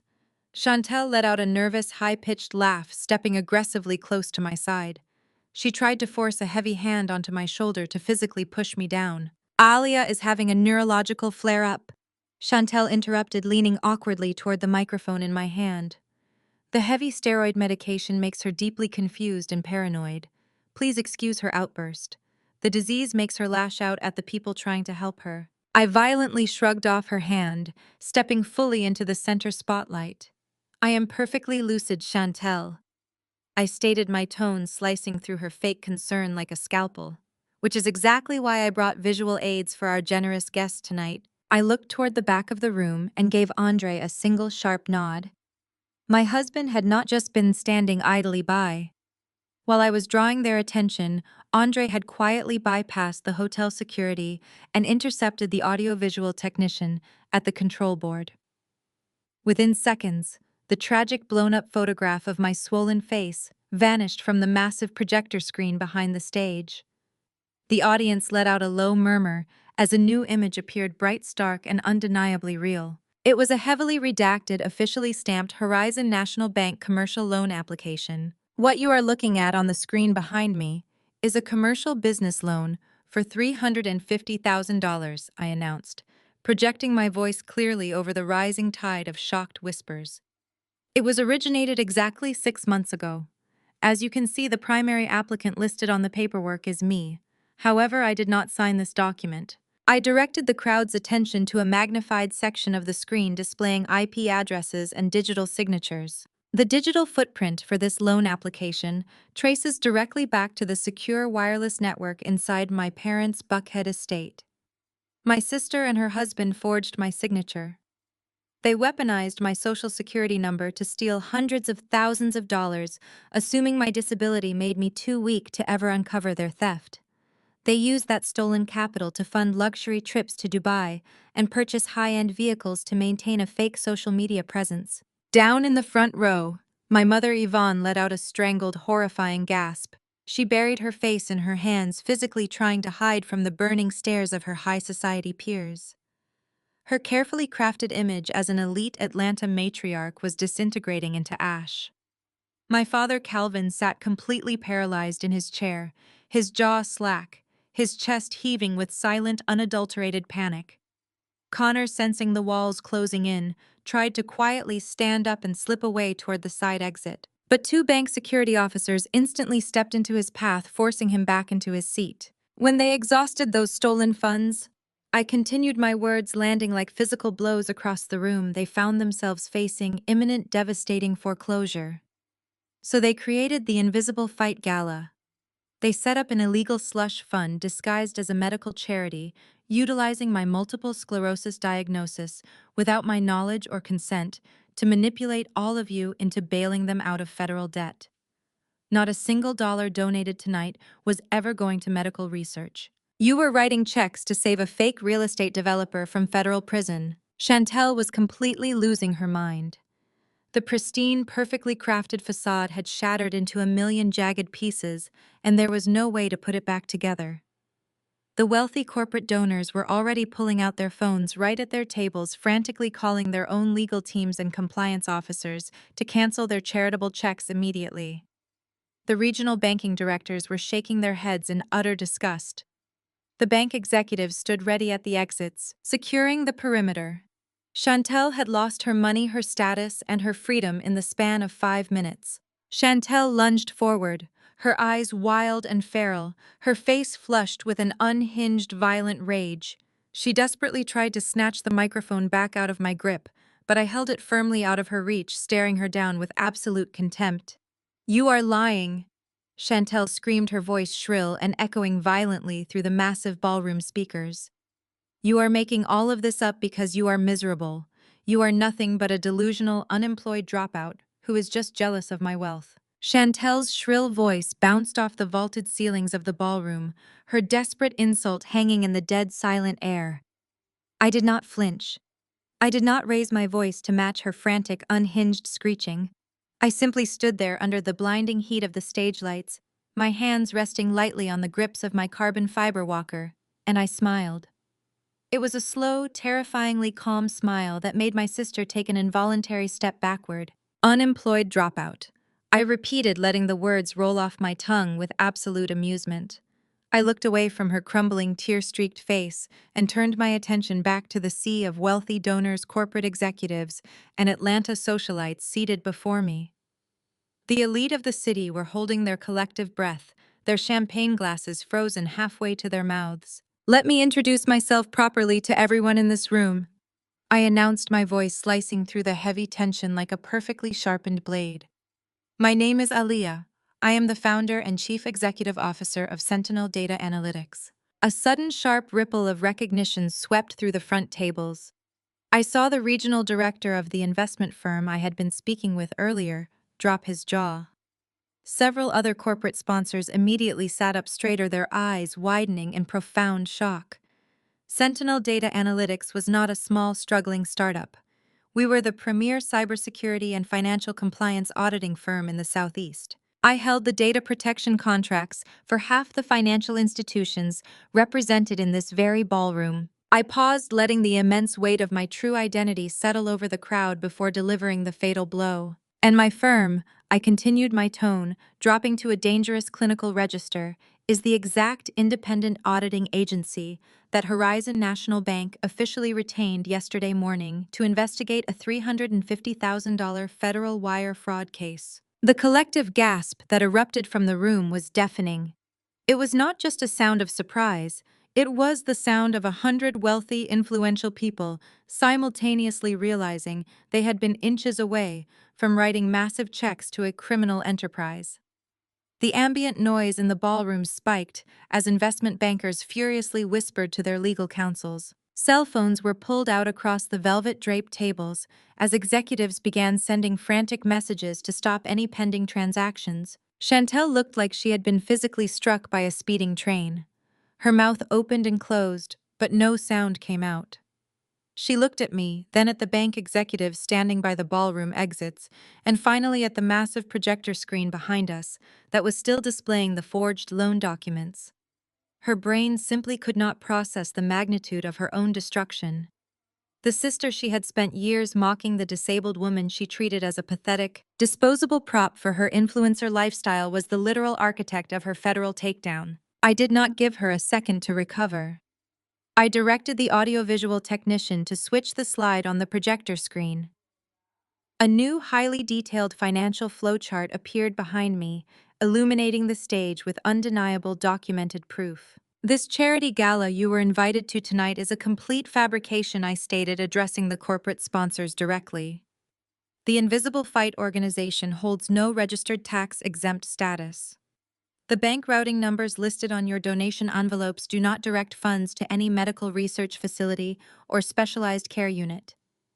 The routing numbers lead directly to a private offshore holding account registered to a shell company controlled by my brother-in-law Connor." I pointed a firm finger at Connor, who was currently pinned into his seat at the front table, sweating profusely under the intense glare of the bank security officers standing just feet away. "Hi, and my sister stole my identity to secure a massive commercial loan," I explained to the captivated audience.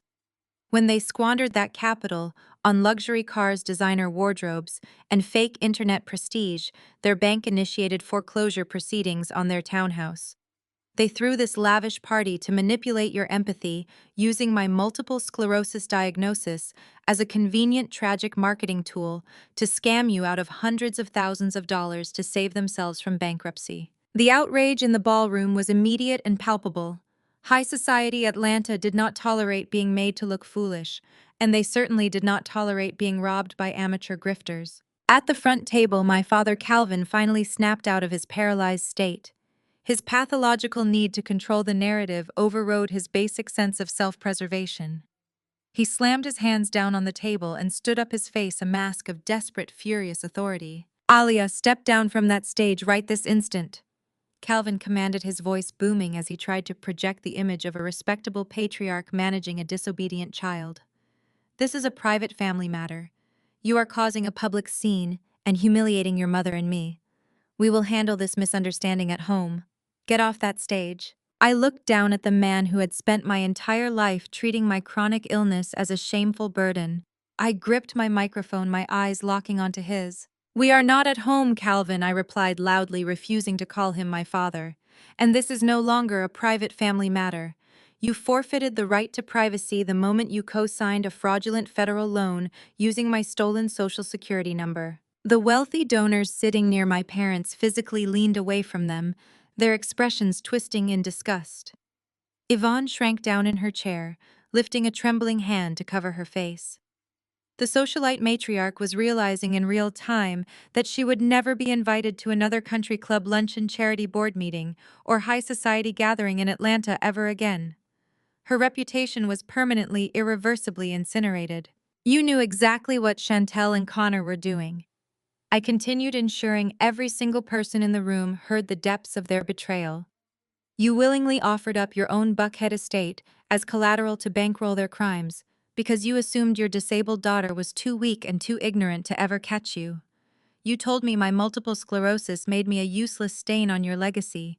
You told me I was a failure because I required a mobility walker. But it turns out my data analytics firm is the only reason your entire criminal conspiracy was exposed before you could defraud half the executives in this room. My father's face turned an alarming mottled shade of gray.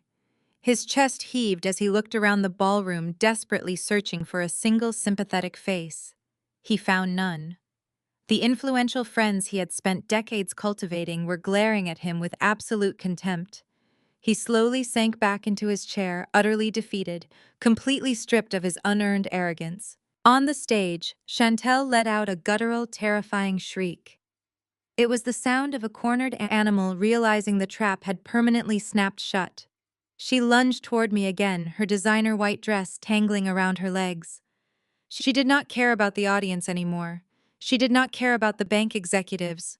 She only wanted to physically tear the microphone from my hands and silence the truth.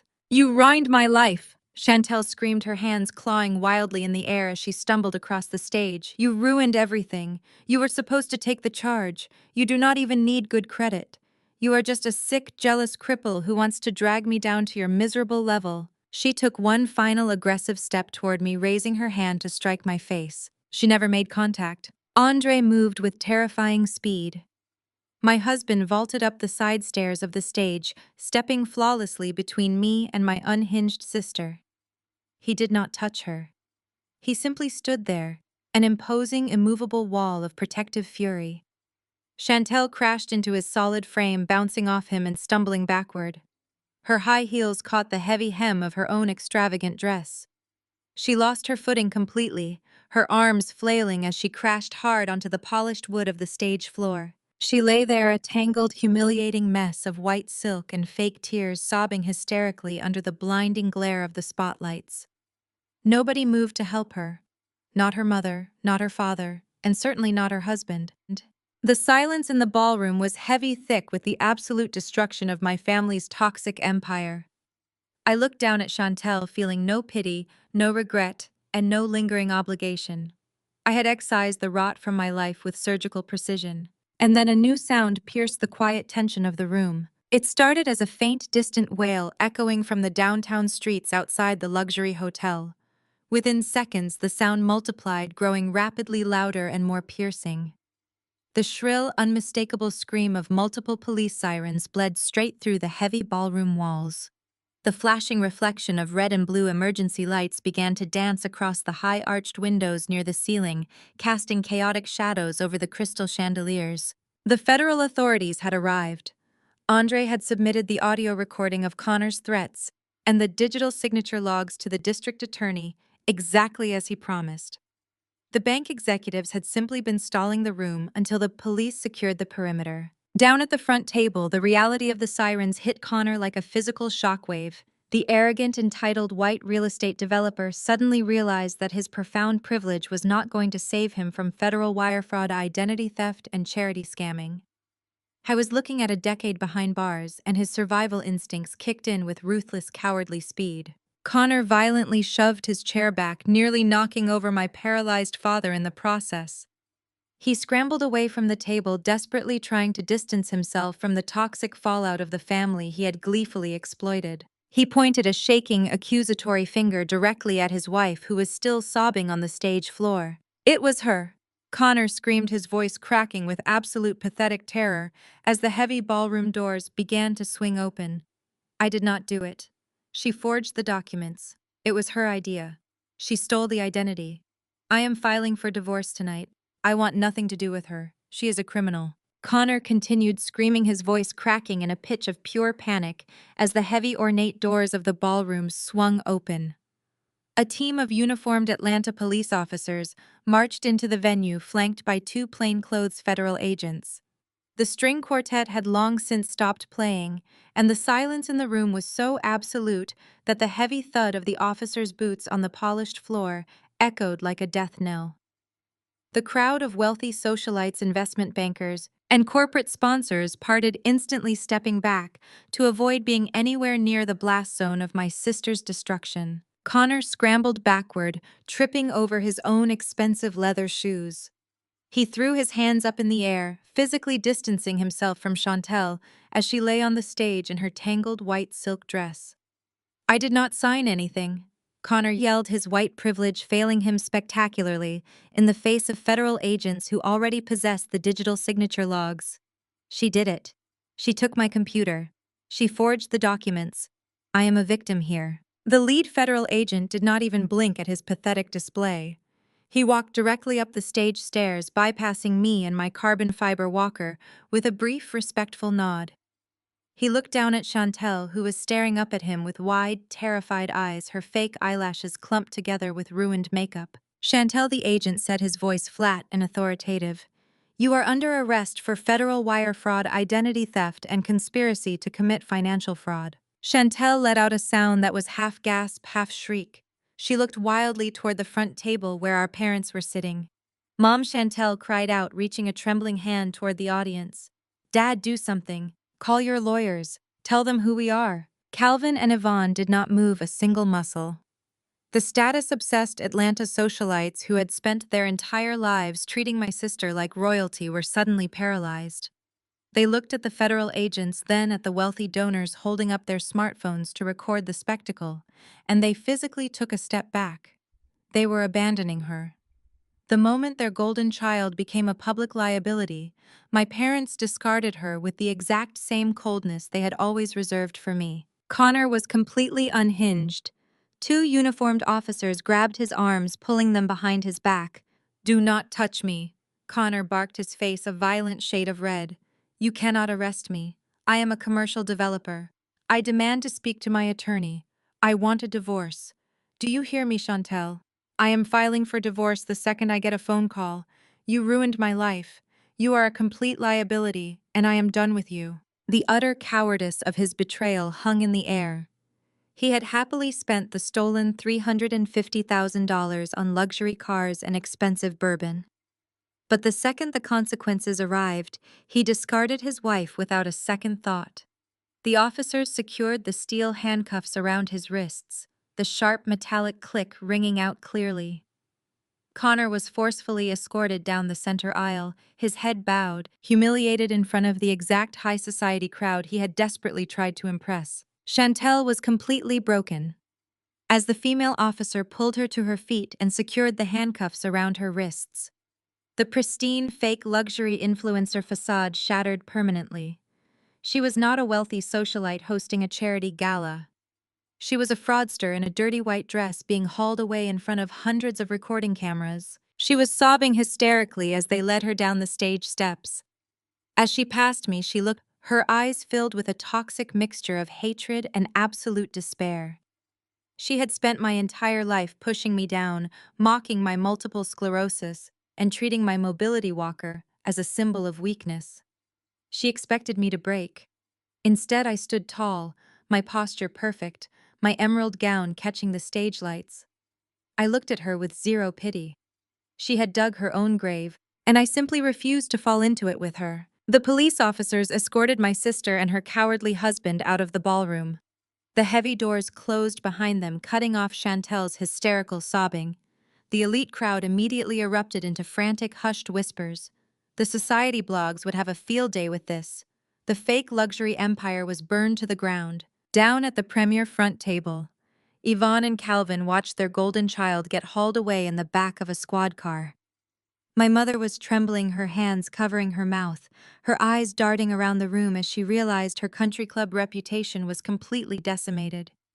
My father stared at the closed ballroom doors, his chest heaving, his mind frantically trying to calculate a way out of this nightmare. But the nightmare was not over. My parents turned around, desperate to make a quiet exit, only to realize that the executives from Horizon National Bank were still standing directly behind their table.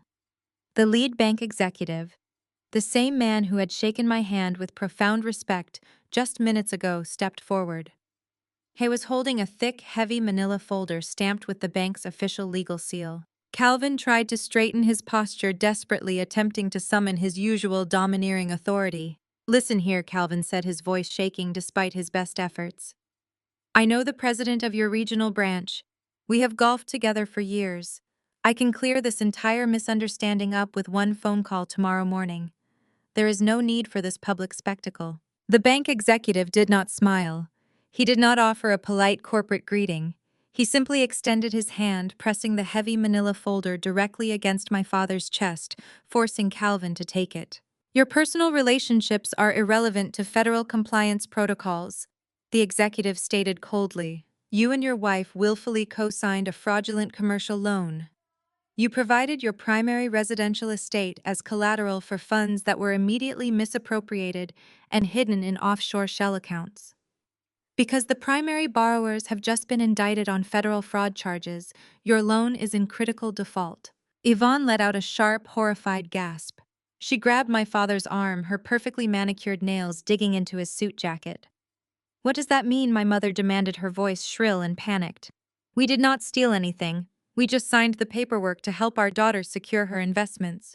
You cannot hold us responsible for Connor's bad business deals. You signed as equal guarantors, the executive replied, completely unmoved by her tears. That makes you equally liable for the stolen capital. This folder contains the formal expedited seizure documents for your property in Buckhead. As of this evening, Horizon National Bank is taking full legal possession of the estate. You have 48 hours to vacate the premises before the locks are changed, and the property is placed on the auction block. My father stumbled backward, hitting the edge of the velvet-draped table. The crystal glasses rattled. He looked down at the folder in his trembling hands, the reality of his absolute ruin finally crashing down on him. The sprawling mansion he used to project his superiority, the estate he loved to brag about, was gone. His wealth was gone. His status was incinerated. Yvonne physically collapsed against Calvin's shoulder. She was hyperventilating, realizing that she was going to be homeless by Monday morning. She would have to pack her designer clothes into garbage bags and leave her beloved gated community in absolute disgrace. I stood at the edge of the stage, my hands resting lightly on the grips of my carbon fiber walker. Andre walked up the short ramp and stood beside me, his presence a warm, immovable anchor. We watched my parents drown in the consequences of their own toxic greed. They had willingly offered me up as a sacrificial lamb. They had stolen my identity and weaponized my multiple sclerosis because they thought I was too weak to fight back. They bet their entire kingdom on my silence, and they had lost everything. Calvin looked up from the foreclosure documents, his eyes locked onto me. The arrogance was completely gone, replaced by a pathetic, hollow desperation. He took a hesitant step toward the stage, pulling Yvonne along with him. They looked up at me not as authoritarian parents, but as broken, desperate beggars. Alia, my father pleaded, his voice cracking. He held his hands up in a gesture of surrender. Alia, please, you have to help us. We had no idea Connor was planning to steal the money. We were just trying to protect the family. You are the CEO of the auditing firm. You have the power to stop this. You can tell the bank to give us an extension. You can pay off the balance. You have the money. I stared at him, feeling absolutely nothing. Help you, I repeated, keeping my voice perfectly level. You broke into my home tonight and demanded that I commit perjury. You demanded that I take a felony fraud charge and go to federal prison so your golden child could keep buying designer handbags. You threatened to have me evicted onto the street, and now you want me to write a check to save your mansion. My mother stepped forward, forcing tears into her eyes, trying to deploy the maternal manipulation that had worked on me when I was a child. Sweetheart, please, Yvonne cried out, her voice dripping with fake, desperate affection. We are your parents. We are family. We have nowhere to go. They are taking our home in 2 days. Just let us stay with you. Your house is massive. You and Andre have plenty of room. Just let us move in with you until we get back on our feet. We will do anything. I looked at the woman who had spent my entire life making me feel like a burden. I looked at the man who had called my multiple sclerosis a stain on his legacy. They had mocked my disability. They had laughed when Chantel shoved me to the hardwood floor. They had stolen my identity. I gripped my walker, feeling the incredible strength in my arms, the resilience in my spirit, and the absolute unshakable power of the empire I had built with my own 2 hands. I would invite you in, I said, my voice echoing coldly across the ballroom, cutting through their pathetic begging.